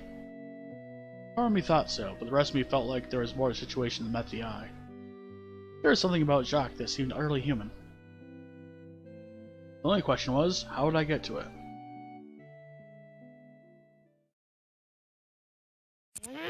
Hannah! What? The shock sent me off my bed. I landed headfirst on the floor. Ow! I sat on the ground, nursing my now throbbing head, and glared at Mai. To my surprise, she didn't look apologetic at all. She looked downright furious. What was that for? I don't know what's wrong with you, but you really need to shape up. What are you talking about? What the hell? Did you forget that our joint essay was due earlier today and that you were the one who was going to turn into Miss Shizuka? A same feeling hit my stomach, but I avoided her eyes. That's not due until tomorrow. Grabbed the calendar sitting on my desk and shoved it in my face. No! It was due today, and you said you'd turn it in. I bristled, but tried to nonchalantly shrug it off. I'll just go talk to her and see what happened. She'll be fine. Why didn't you turn it if you know I didn't do it? What the hell? At a game, you know this. She took a long, deep breath, then looked at me again. What's been up with you? There was a period of silence. I don't know what you're talking about. Really? You think I haven't noticed? You haven't been doing any homework or studying anymore. Your grades are falling drastically. You're barely eating at lunch. I haven't seen you even touch that game in a week. Don't you want to join Arbor's Club? Aren't they relying on you for the tournament? More importantly, aren't you going to basically flunk out of here if you don't shape up? I saw and grabbed my backpack. Sure, my grades weren't that bad. I was still a smart girl, even if I wasn't putting as much effort into my schoolwork. 32. First paper I grabbed had a 32 on it. I stared at it, completely dumbfounded. I've never gotten below a 70 in my life, not since the year before. How had I not noticed? When I crossed her arms, she saw the look on my face. Okay, maybe my grades have been falling a bit, but there's nothing I can't make up. And yeah, maybe I could use a bit more practice. What are you, my mother? Don't get on my case like this. I can look out for myself. Can you really? Why don't you just tell me what's wrong? I know it's something. You're not usually like this. Hi. Okay. First decision of Jacques route. So I'm actually going to attempt to try to divert Hana from this path of bad things happening. I don't know how successful I'll be, but we're going to. So Hana should reach out and try to confess to Mai. So we're going to do that. I took a deep breath, ready to reveal my feelings for Jacques and my deepening sense of hopelessness. I want to try to say something. I've been dealing with some stuff from home. A lie came out instead. I frowned. Okay. You know you can always talk to me if you need to, Hana. I'm always here for you. I nodded, biting my lip. Of course you are. It was only a few days later when it happened. Hana, please, I really need your help. There's been an emergency at the play and I need to go right to the theater to sort it out. Apparently, someone set something on fire, or else there's someone hiding in closets waiting to stab you with a plastic sword. I'm not really sure. I left Jacques to upgrade after lunch. I can't go get him. He needs to be unplugged immediately after he upgrades, or else you could get some really weird malfunctions. Can I please trust you to go get Jacques for me? My eyes widened. Of course, John, but why me? You're the only one Jacques trusts besides me. I'm not sure how you did it, but you did. Warmth swelled in my heart, and I felt myself glowing with pride. Yeah! Of course you can count on me. Good, thank you. If he's not done when you get there, just wait a bit. There's a 10-minute window after it finishes, so you should have enough time. Oh, and if you see any alerts pop up on the program, just hit OK. He dug around in his pocket and handed me a silver key, rather than the golden ones the girls had. Bye. Bring him to the theater right after we grab, okay? I'll see you there. And he dashed out of the room, sheer panic across his face. As I crossed the door, no Shane staring at me.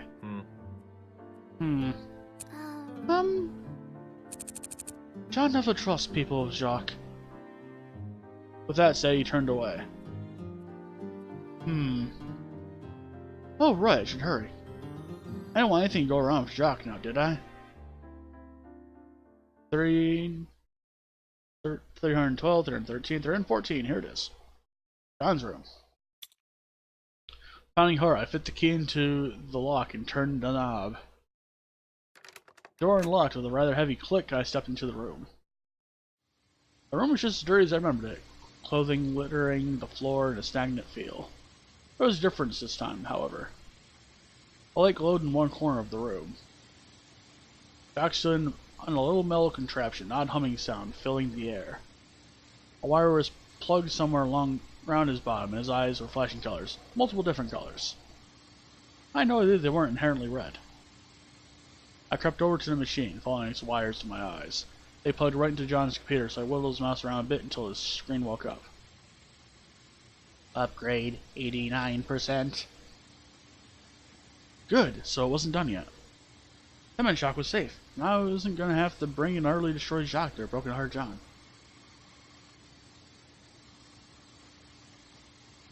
I watched the program as data rolled across the screen, numbers and symbols that make any words I could understand. Where did Jacques come from, anyways? I glanced over at him and my heart skipped a beat. They said there was nothing like the person you loved when they were sleeping. Their face free of worry, completely vulnerable and innocent. I didn't understand what people meant by that until now. Jacques looked so calm, so cool. I swallowed. He wasn't on, so he wouldn't remember anything that happened, right? I reached out a trembling hand and, with a feather-like touch, ran my finger down his face over his beak. Uh-huh. Huh! The computer pinged. I jumped back, heart pounding, but Jacques was still asleep. Nobody had entered the room. Heart practically in my mouth, I led the alert on the screen. Alert! New data has been added to the human registry. Ana Mizuno. Me? He was talking about me? I clicked the next button. Ana Mizuno. Gender, female. Hair, pink. Eyes, green. Personality, kind, trustworthy, sweet. Emotional attachment, plus 23. Note, adjusting emotional attachment will override free will. The emotional attachment stat had arrows next to it. That mean I could adjust it? I glanced at Jacques and back at the screen. That mean if I raise it, Jacques would have feelings for me? Oh no. Could he even fall in love with me? No, I couldn't mess with that. That would be wrong. John trusted me. But how would anyone know if I altered it just a little bit? No one would be the wiser. I would be a lot happier. I could give Jacques the love and touch he deserved. I don't know, even John couldn't give him.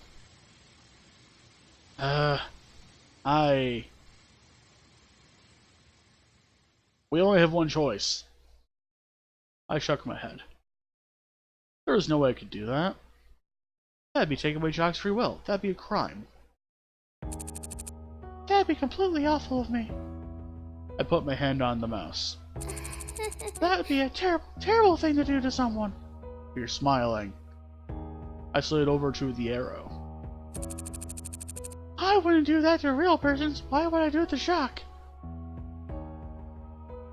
Oh no. I clicked the number. The number started rising.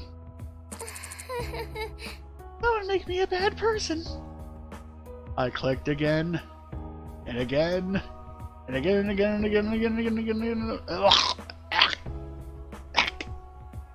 Okay, I'm not gonna repeat that many times. But it's just, and again, a bunch of times. Actually, let me count how many are there. 2,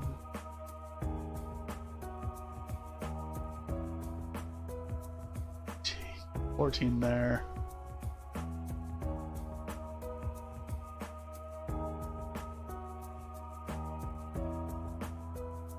15 there. 16 agains. No, not 16 agains. 30 agains. I slammed the enter button. I wouldn't do such a thing. I'm a nice person. I'm a good person. The box switched to a new form.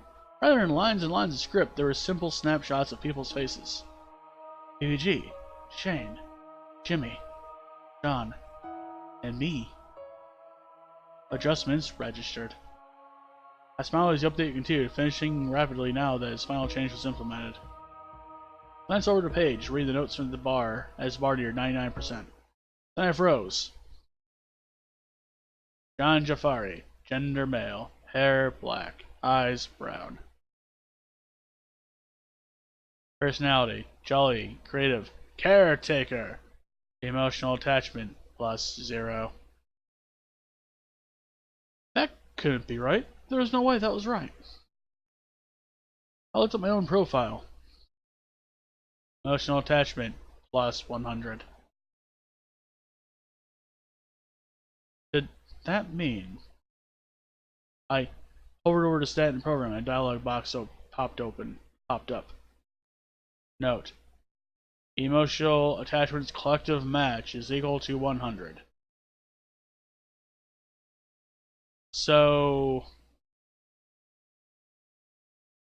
if it was 100 for me, it couldn't give anything to John. Or anyone else for that matter. What did I... Upgrade complete.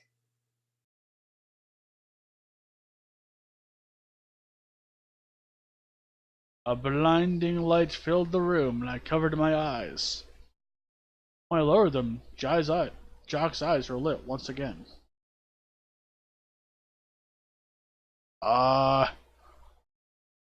Okay. Jock.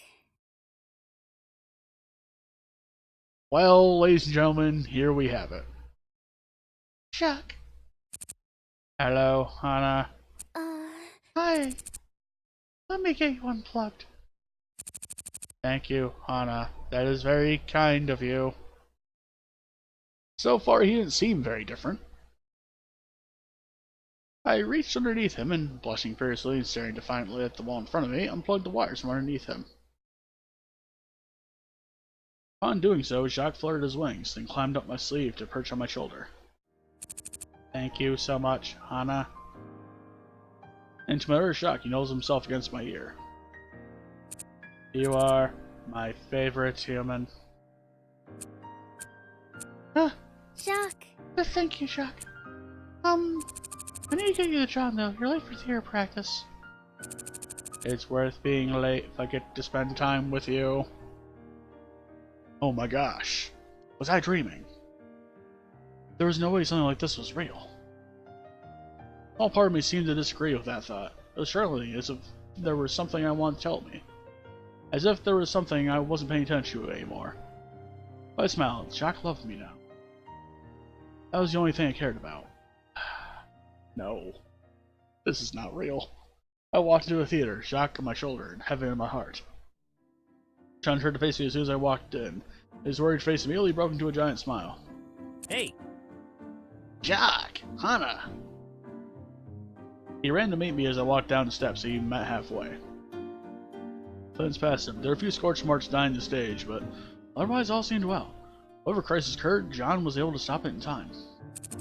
Thank you so much for doing this for me, Hana. I was worried sick since it was taking so long. Taking so long? I glanced at the clock on the wall. I've been on for 30 minutes.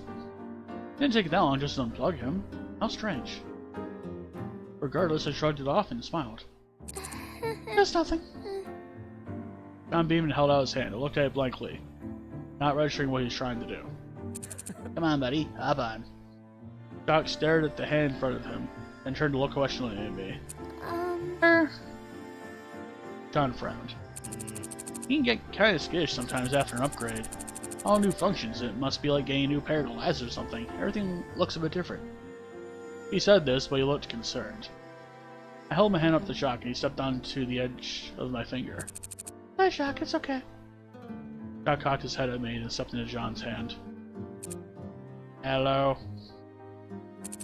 There we are, no problem here. Relief eased John's face. It is good to see you again. Yeah, it's good to see you too. We must practice for the show. I looked utterly bewildered. Yeah, we should, you're right. He frowned again, rubbing his chin thoughtfully. They didn't put an obedience chip in you, did they? You're not usually like this. I am a happy birdie now. Well, that's good, but... He glanced at me and I shrugged as nonchalantly as I could. Was there anything weird that happened during the upgrade? It should have just been a routine maintenance update. I screwed up my face, trying hard to remember what happened in John's room. For some reason, I couldn't quite remember. Oh no. I walked to the room and Jacques was there, and I touched him. And then, was there... Yeah, there was an alert or something on the computer. I can't remember, it literally just happened. Maybe I was right and I was losing it. I think there's pop-up or something, but it's okay like you told me. Huh, then it should be fine. Hey, if a few days, you'll get better? Yeah, I'll check over the update notes on the website just in case. They should provide a summary of what to mess with. I nod, wringing my hands behind my back. Talking about Jacques like he was a piece of software really bothered me. It's okay if he hears you talking about that? What? But yeah, of course, he knows you're old by after all. His eyes flashed, but he said nothing. Anyways, we really do need to get back to work. Thanks for doing this, Han. It's private rehearsal today, though. I'll see you around tomorrow. Oh. My heart sank, and for some reason tears down my eyes, but I held them back. Yeah, no problem. I turned around and was about to leave, when... I want to go with Hana. I froze in my tracks. Sounds rang through the theater. What? What? I turned around. John was staring at Jacques as if he had never seen him before. What? What are you talking about? You're my little guy. I want to spend time with Hana. But we're best buddies. Jacques' eyes flashed, but he said nothing. I stared from John to Jacques, horror mixing with elation within me, both fighting for expression. It was all I could do not to look pleased at this turn of events. Something told me John wouldn't take kindly to that. No, Jacques. Jacques' your caretaker. John looks after you. Yeah, buddy.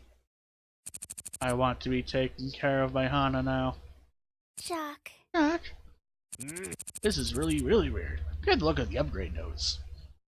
I died, an eerie feeling striking me. Go ahead. That sounds like a smart idea. John looked at me funny, but nodded. He also did look funny. You have a good challenge, Jacques. I've got to go do my homework for once. Oh, God. See ya. Right. I'll be seeing you, Anna. Anna. Goodbye. I went to the left theater and stepped down in the damp, misty air.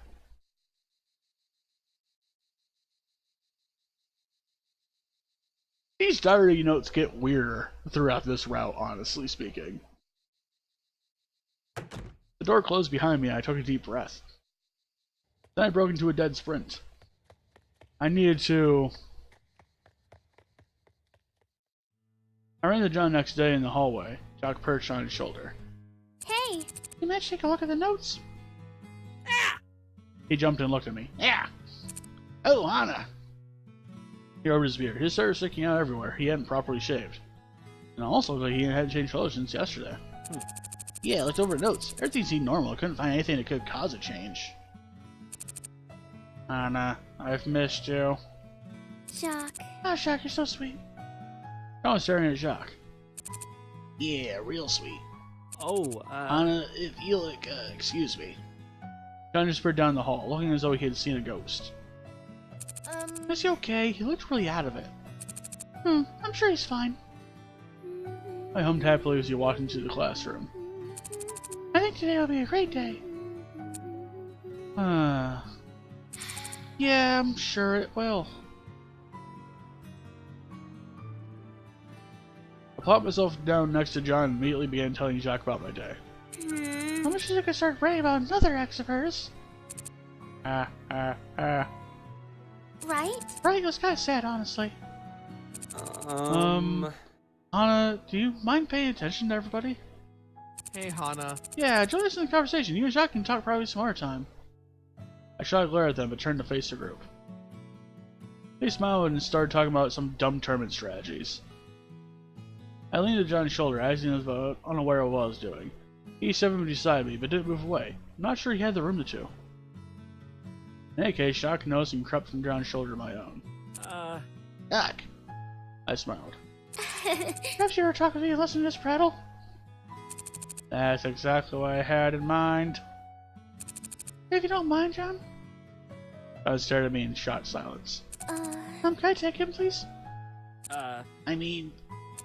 Please, John. I guess, if you really want to go. Yay! Hey, see you later. Jack and I spent the lunch hour soaking in the sun together and enjoying each other's company. Nobody had ever made me feel so special, so whole. Oh God, I didn't even want to give up this feeling. Just give this feeling up. There was a knock on our door that night.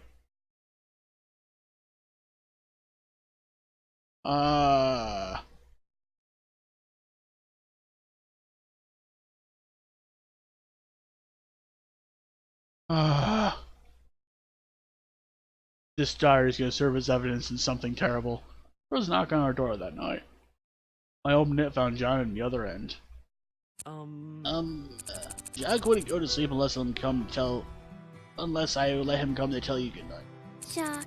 Oh, Jack, that's so sweet. I couldn't rest until I knew you were safe, Hana. Oh, good night, Jack. I gave him a light pat on the head. He shoved his head under his wing, clearly embarrassed. John stared at Jacques. What? I've never seen him do that before. Good night, Hana. I wish you the best recharge possible. I wish I could be with you tonight. I looked at John and he looked at me. Well, that's rough, buddy. You're going back with me tonight. You're cruel. Jokester like always. I wasn't joking. Oh. Anyways, I'll see you later, Hana. Bye. Right, night. I closed the door, absolutely glowing. Jack was so asleep. After class that day, John approached me with shaking hands. Hana. Hana? He sounded like he was going to cry. What was wrong?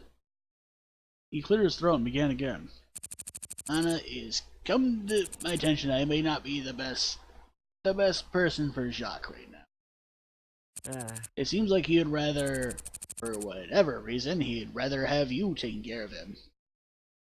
He choked back a sob.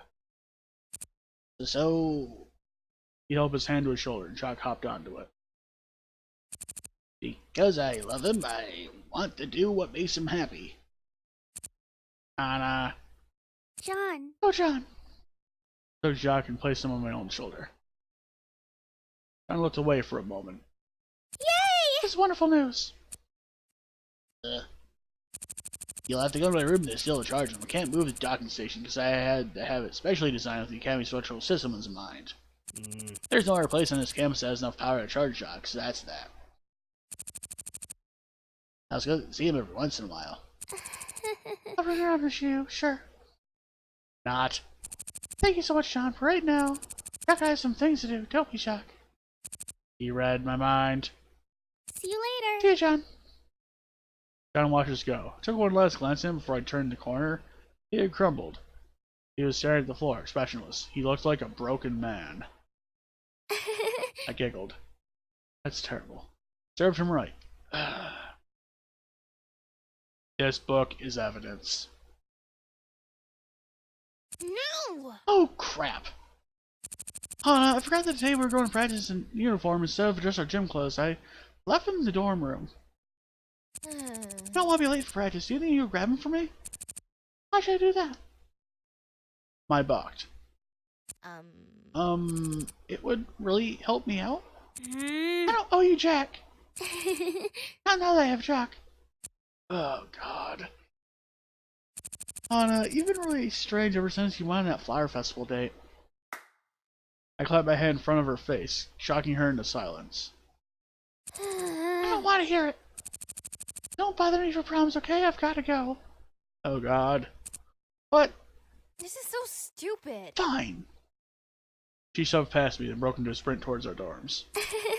Now then, where do you want to go this time, Jacques? I glanced at my watch and giggled. Really, by this time class has started.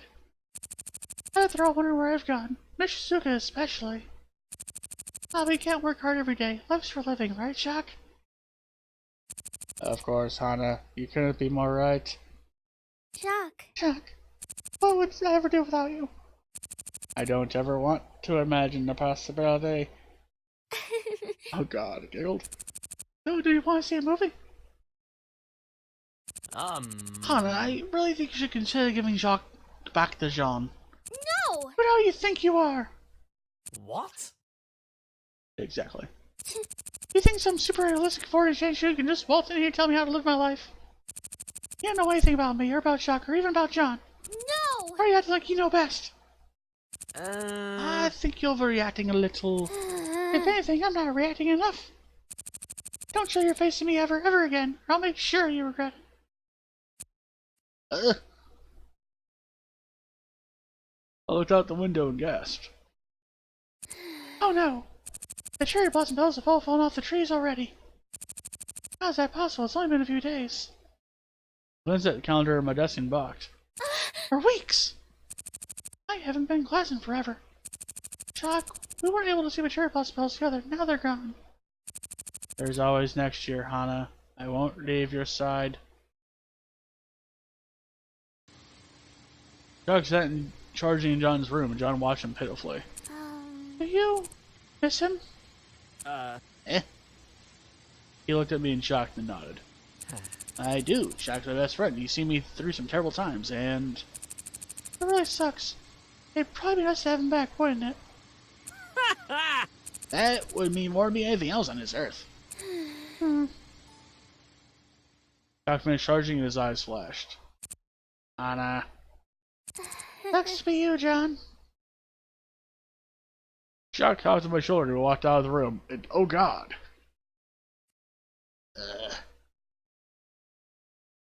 Time started going faster and faster.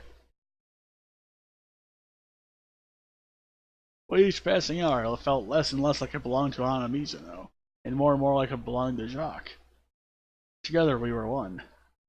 Together we could defeat anything, and anyone who stood in our way. I was up late one night talking to Jacques, ignoring Mai, who lay in her bed with her headphones on when there was a knock at the door. I am going to save here for reasons.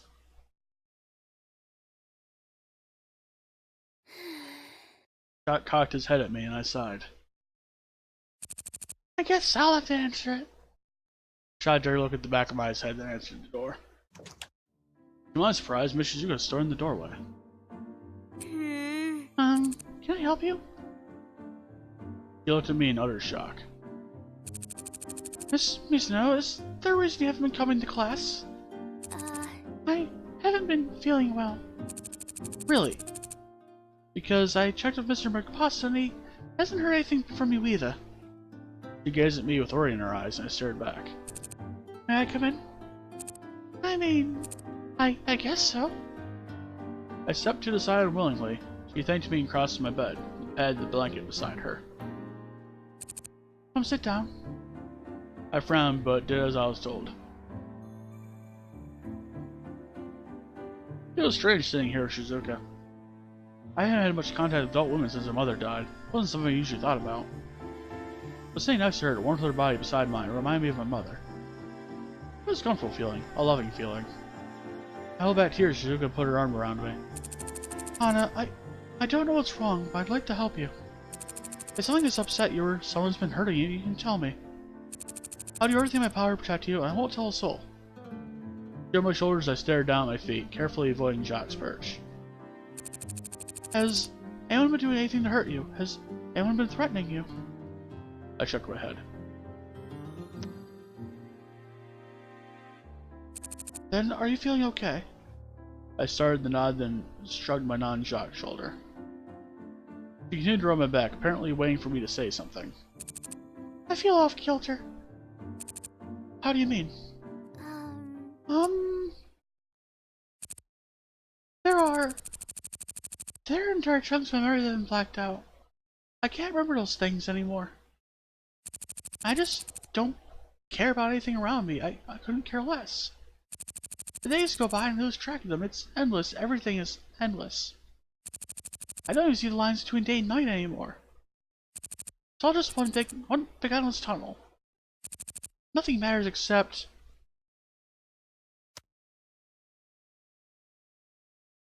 I stopped. Could I really tell her about Jacques?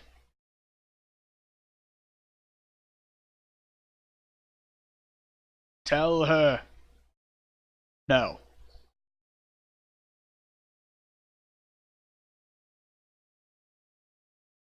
No. Tell her. No. No matter how much I wanted to confide in Shizuka, I couldn't. I'm in love with the bird. I'm in love with the robot. Those are sentences I could never say, no matter how obvious it became to those around me. There were sentences I was ashamed to admit were true. I was scum. I barely deserved to live in the same world as Jacques. There was no way anyone would be able to understand. But as long as Jacques was still with me, still by my side, I didn't have to worry about it. It didn't matter how I felt or what was going on with me. Jacques mattered, that was all. Hana, it's clear you're struggling. Would you like to come talk to the school psychiatrist? I shrugged. Shizuka stared at the floor, then sighed. There was something else here I came here to say. According to school policy, if you do not raise your grades, you'll flunk out of Asagao Academy. You worked so hard to come to this academy. Surely you must have had a reason? Some dream you wanted to reach? My reason? To avoid the pits of hell. Does that count as a reason?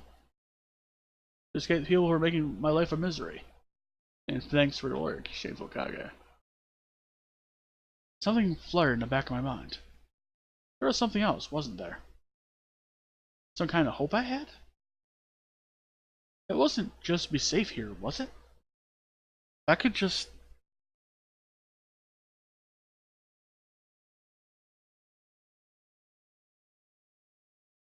We save. This is the point at which I need to save it, actually.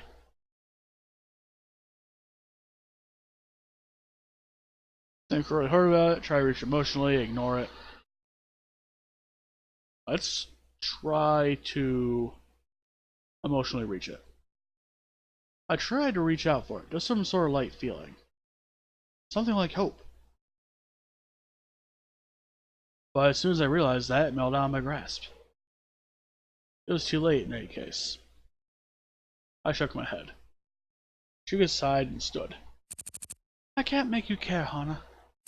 Only you can do that. Now that she was standing, the cold fluttered to my side and I shivered. Oh. I'm sorry. No, don't be. She smiled. I still believe in you, Hana. Please come to me if you ever need anything. And she showed herself out. I collapsed onto my bed, shoving my head into the pillow. For the first time in a long while, I felt something other than manic excitement, sadness. And... I felt sad. That meant there was something wrong, right? Tiny pinpricks started over my back. There was something, then something sharp hit my head. Jacques. Don't worry, Hana. I care about you. Jacques. My heart started beating faster, and I smiled. That's right. As long as I had Jacques, I didn't need to worry. Not about anything. I sat with Jacques on my knees, staring deeply into his eyes. There was no way. There was no way I could believe that Jacques didn't have a soul, not after all this time. Jacques was alive. He was human. He was beautiful. He loved me. I stuck out a finger and rubbed the side of his head. He nuzzled into me and my heart melted. Jacques cared about me. I was sure that in the end, that even if something were to happen to change his programming. Change his programming. Change his programming. Change his programming. Change his programming. He would still love me, no matter what. Actually, I think Han's programming is going off the fritz.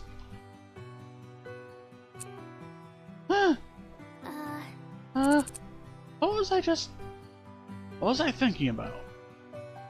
Wasn't there something?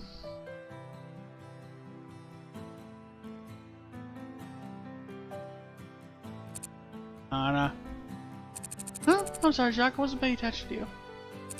I love you, Hana. Tears filled my eyes and I nodded. I will love you forever, Hana. Jacques. I know, Jacques. I know you will. I woke up to an incessant pounding on the door, and in my head. God. I glanced at my clock.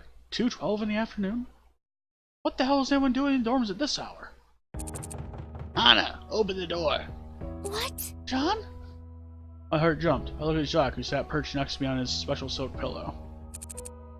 So you are in there. Let me in immediately. I sat up but made no move to open the door.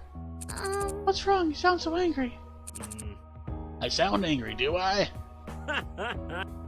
Loud laughter seeped from under the cracks.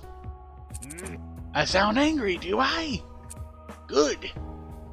A feeling of horror spread through my stomach without me fully comprehending the source. You don't open this door, we'll beat the thing down. I want Jacques back. Now.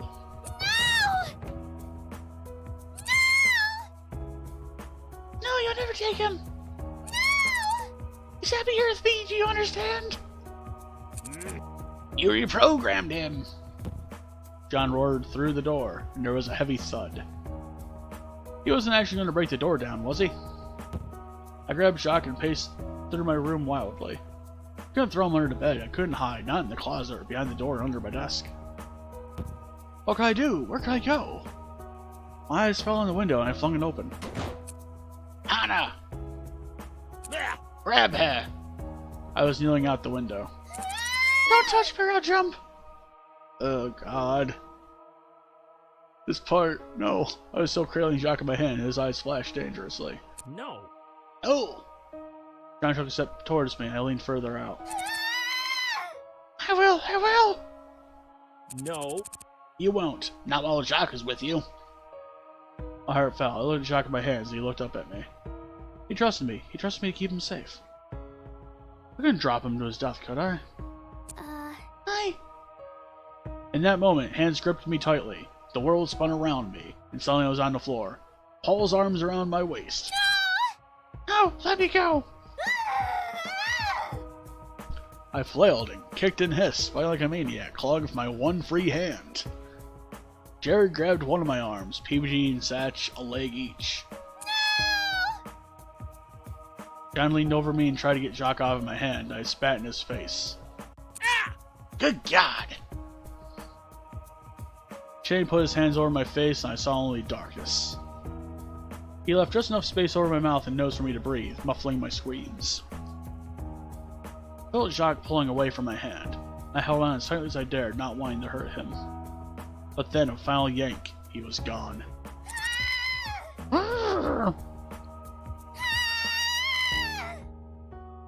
I screamed and screamed and screamed, but there was nothing I could do.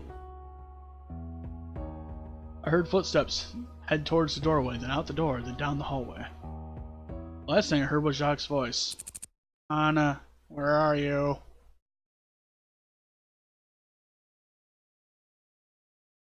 Then, darkness.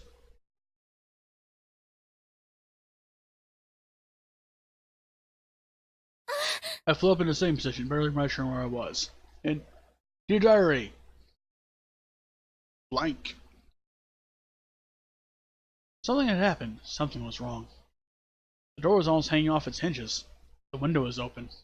The clock read 2:48. And Jacques was gone. Instantly I was on my feet, flying across the campus. I pounded on John's door incessantly at first, but growing weaker over time. Sobs filled my throat. Jacques, please, no. Then the door opened. PG stared at me, saw him, then he let me in. John sat on his bed, a buzzing Jacques in his arms. Jacques, are you okay? Please say something to me. Jacques turned to look at me. His eyes flashed once. Wait, skipped a line. Jacques turned to look at me. His eyes flashed once. He remembered me. He would allow John's grasp crawled to the edge of John's knee, fluttering his wings. I held my arm out. I knew it. I knew he'd always love me. Get away from me, you disgusting creature. What? What? Mm. He remembers what you did. What? What did I do? I didn't do anything. You took away my free will. You destroyed my autonomy and forced me to love you. Only the sickest of humans would do that to another creature. No, that's hardly even human. John, for all the time we spent together, you said you cared about me. I do not. I stared at him. Hana. Hana, are you okay? You're shaking. My teeth began to chatter. No. This isn't happening. Mm. You should leave. No! Mm. Jock doesn't want you here. Jock's eyes flashed again, but he said nothing. Hi. Apparently, PG grabbed my arm and led me towards the door. I let him push me into the hall, no longer possessing feeling in my body. Hana. Hana, are you gonna be okay? Let me take you back to your room, okay?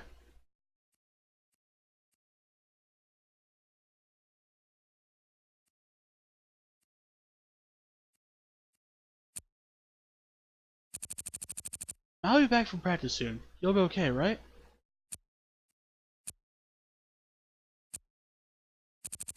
I'm sorry, Hana, but even I. He shook his head and left the room.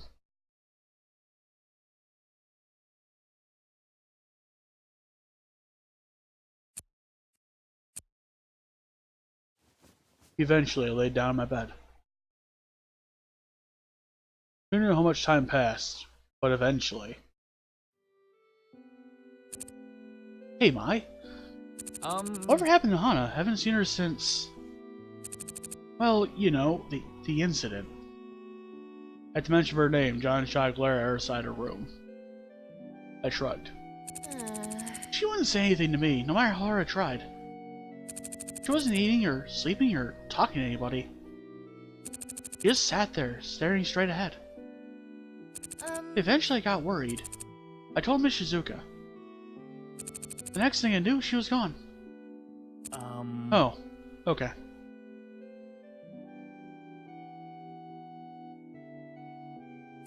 Well, thanks for letting me know. Yeah, no problem. PBG went back to his desk, and I stared at the empty one in front of me. What I said was mostly the truth. Behind had been diagnosed in our tiny little dorm room. She displayed several signs of antisocial personality disorder. Sociopathy. It didn't make any sense to me. Anna started out as such a sweet girl. She would cry when she was upset. She would yell when she was mad. It didn't seem like she was doing those things without feeling behind them. Something was wrong. Very wrong. But then they took her somewhere. I didn't know where. I didn't get to say goodbye. I didn't even get to apologize. They told me. Even as they were pulling her away, shoving her to the van. Even she fought them tooth and nail. She was screaming.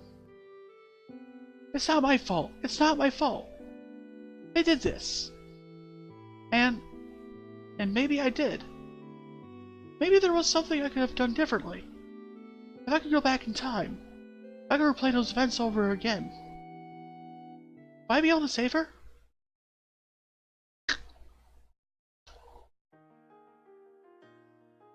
Alright, so. Obviously, Jock's route is fucking distressing. For many, many reasons.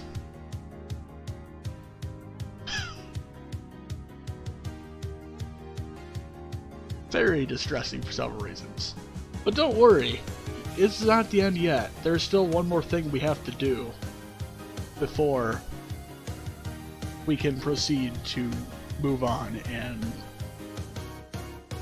end stream or anything. There's still a couple more things to do here. But, yeah.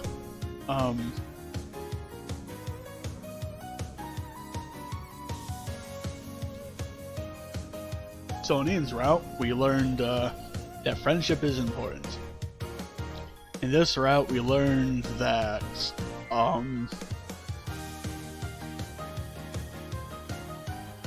well, we haven't completely learned everything yet, but I do know that,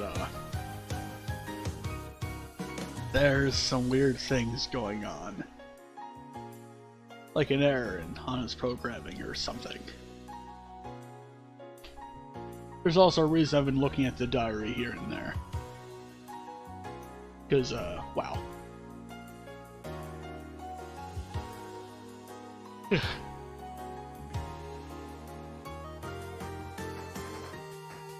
Alright, we need some mouse around here.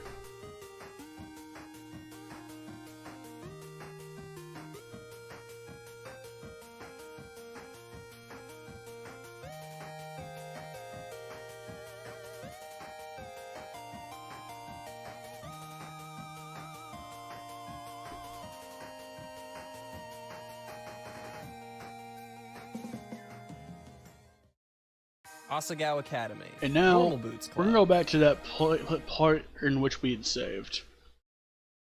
We go back to this decision. We just have to make a decision again. Try to reach her emotionally. I tried to reach out for it. There's some sort of light feeling. Something like hope. But as soon as I realized that, it melted out of my grasp. It was too late in any case. Now is the part where things diverge. Not about anything.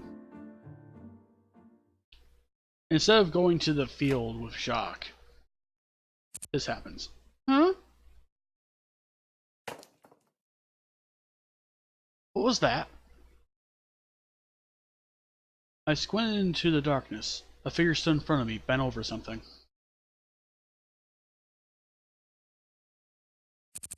Why? Is that you? The figure whirled around and I saw what was in her hands. Jacques. Jacques! He was broken in half? Literally. Sawed down the middle? And his head was clenched in Mai's fist. Mai stood in front of me, a sad look on her face. Hana. What have you done? I flung myself out of bed and grabbed Jacques, shoving Mai to the side. She spun across the room and hit the wall with a rough thud. Jacques, no, this can't be happening. I attempted to stand, watching me carefully. Jacques. He was definitely gone. He was definitely dead. The wires were sticking out both ends, having been cut by something incredibly sharp. There was no response from him, not even a faint flicker in his eyes. He was well and truly gone. I clutched his remains to my chest and glared at Mai. Why'd you do this? Hana, listen to me. You bitch! I was across the room in a flash, tackling Mai around the middle. I hit her as hard as I could across the face, then pulled my hand back, ready to beat her into oblivion. But she grabbed my hands and held them down. No matter how hard I tried, I couldn't free myself from her grip. Her volleyball training was good for something after all. My pathetic spaghetti arms couldn't reach her, my rage be damned. We remained like that for some time, as I struggled as she prevented me from hitting her. Why would you do this?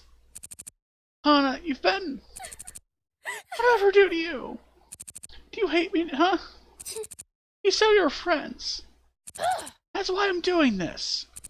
You think I haven't noticed how sad you've become? How you've been pushing me away everything and everyone you cared about, all for a damn robot? Hana. Without warning, she let go of my arms and hugged me. Ew! I began to beat her back and shoulders as hard as I could. Let me go! Let me go! No. No, I won't. I'm sorry, okay? You've been suffering this whole time by yourself. I didn't do anything about it. I didn't help you. I just pretended not to notice. I upset you instead of trying to understand why you'd be so mean to the people around you.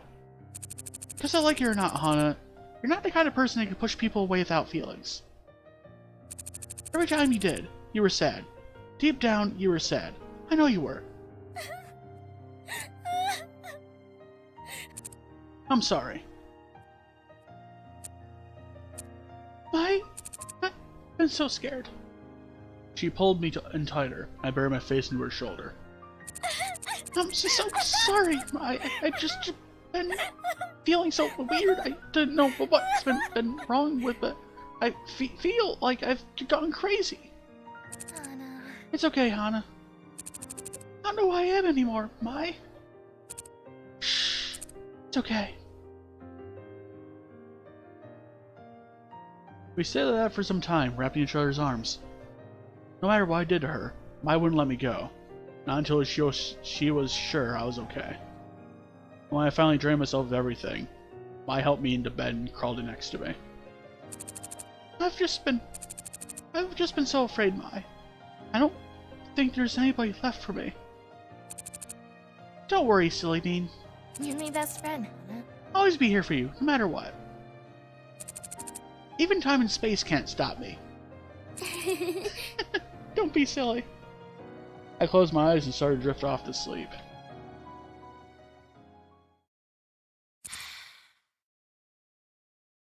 I wasn't.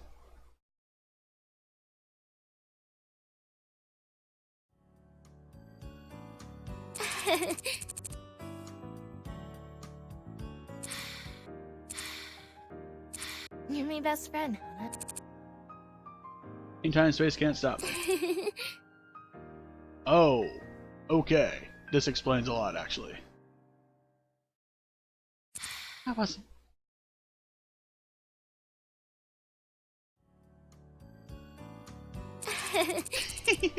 Then we snuck into the classroom, right? I took the keys.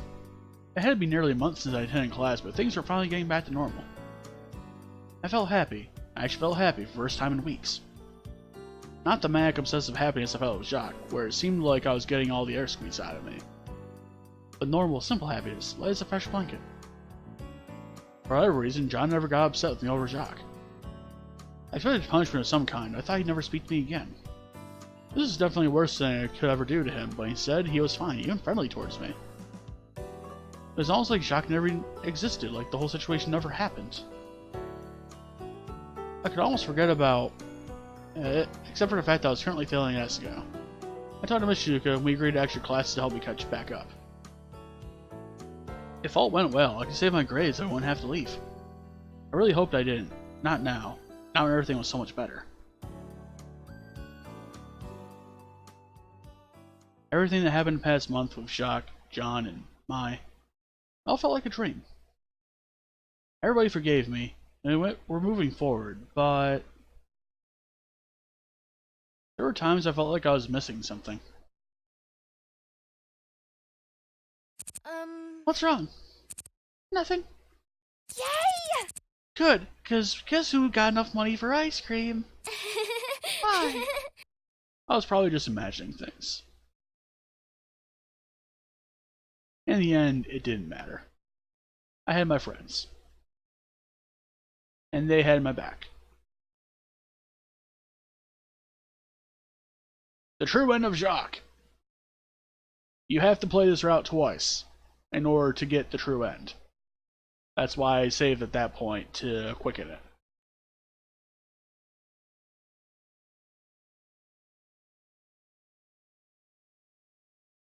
So, confirm Mai fucks with the time-space continuum.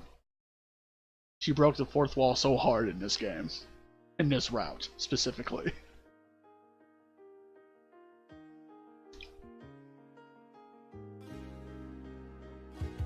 So, yeah. So, the Jacques route. Basically, it's a very, very terrible dream, but at the end, you learn that friendship matters. You can talk to them about anything. You have friends, they have your back. That is what it boils down to.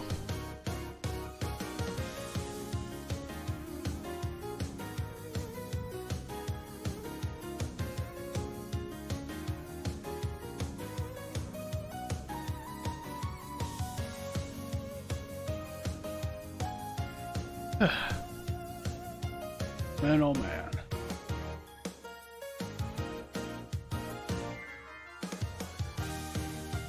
Well.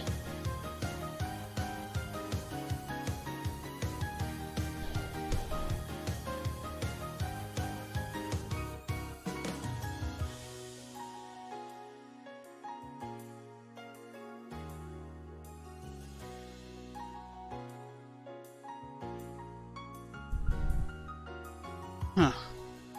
Alright. Well. We did all that, at least. So, I have 2 more Hills Lost Book Club streams that relate to Asagao Academy planned for after this. And here's how they're gonna go. Next time, I'm going to tackle Gerard's route. After we do Gerard's route, I am going to, off-screen, complete the rest of the game. And the last stream is going to be me going over all of the endings. Normal Boots Club. And that was Luke signing off for... or signing in to Asagao Academy, or Boots Club. Now, so the next 2 streams of this, I'm not sure what the days will be yet for those, but I do know that I'll be doing Gerard's route, obviously. And then the last stream will be me reviewing all of the endings and me kind of like rating them, I guess. Based on like the route that they are in and whether there was a fitting end or not. Because I'm going to show you off something quickly here. For everybody, there are 4 endings. With the exception of Gerard, who has 5. And for Jared, who also has 5. Now, the reason that PBG have 2 endings unlocked, and Jared has 2 endings unlocked, is because both these good end is also part of the best end, sort of thing. For nobody else, that is the case. Because all of them have a distinctly different good end and best end and worst end and that sort of thing. So, yeah. I'm going to go.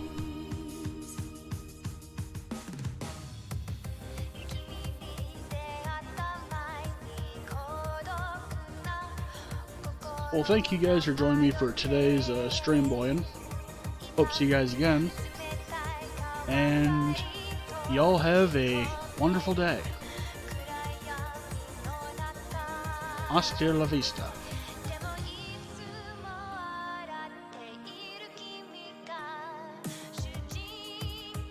In time.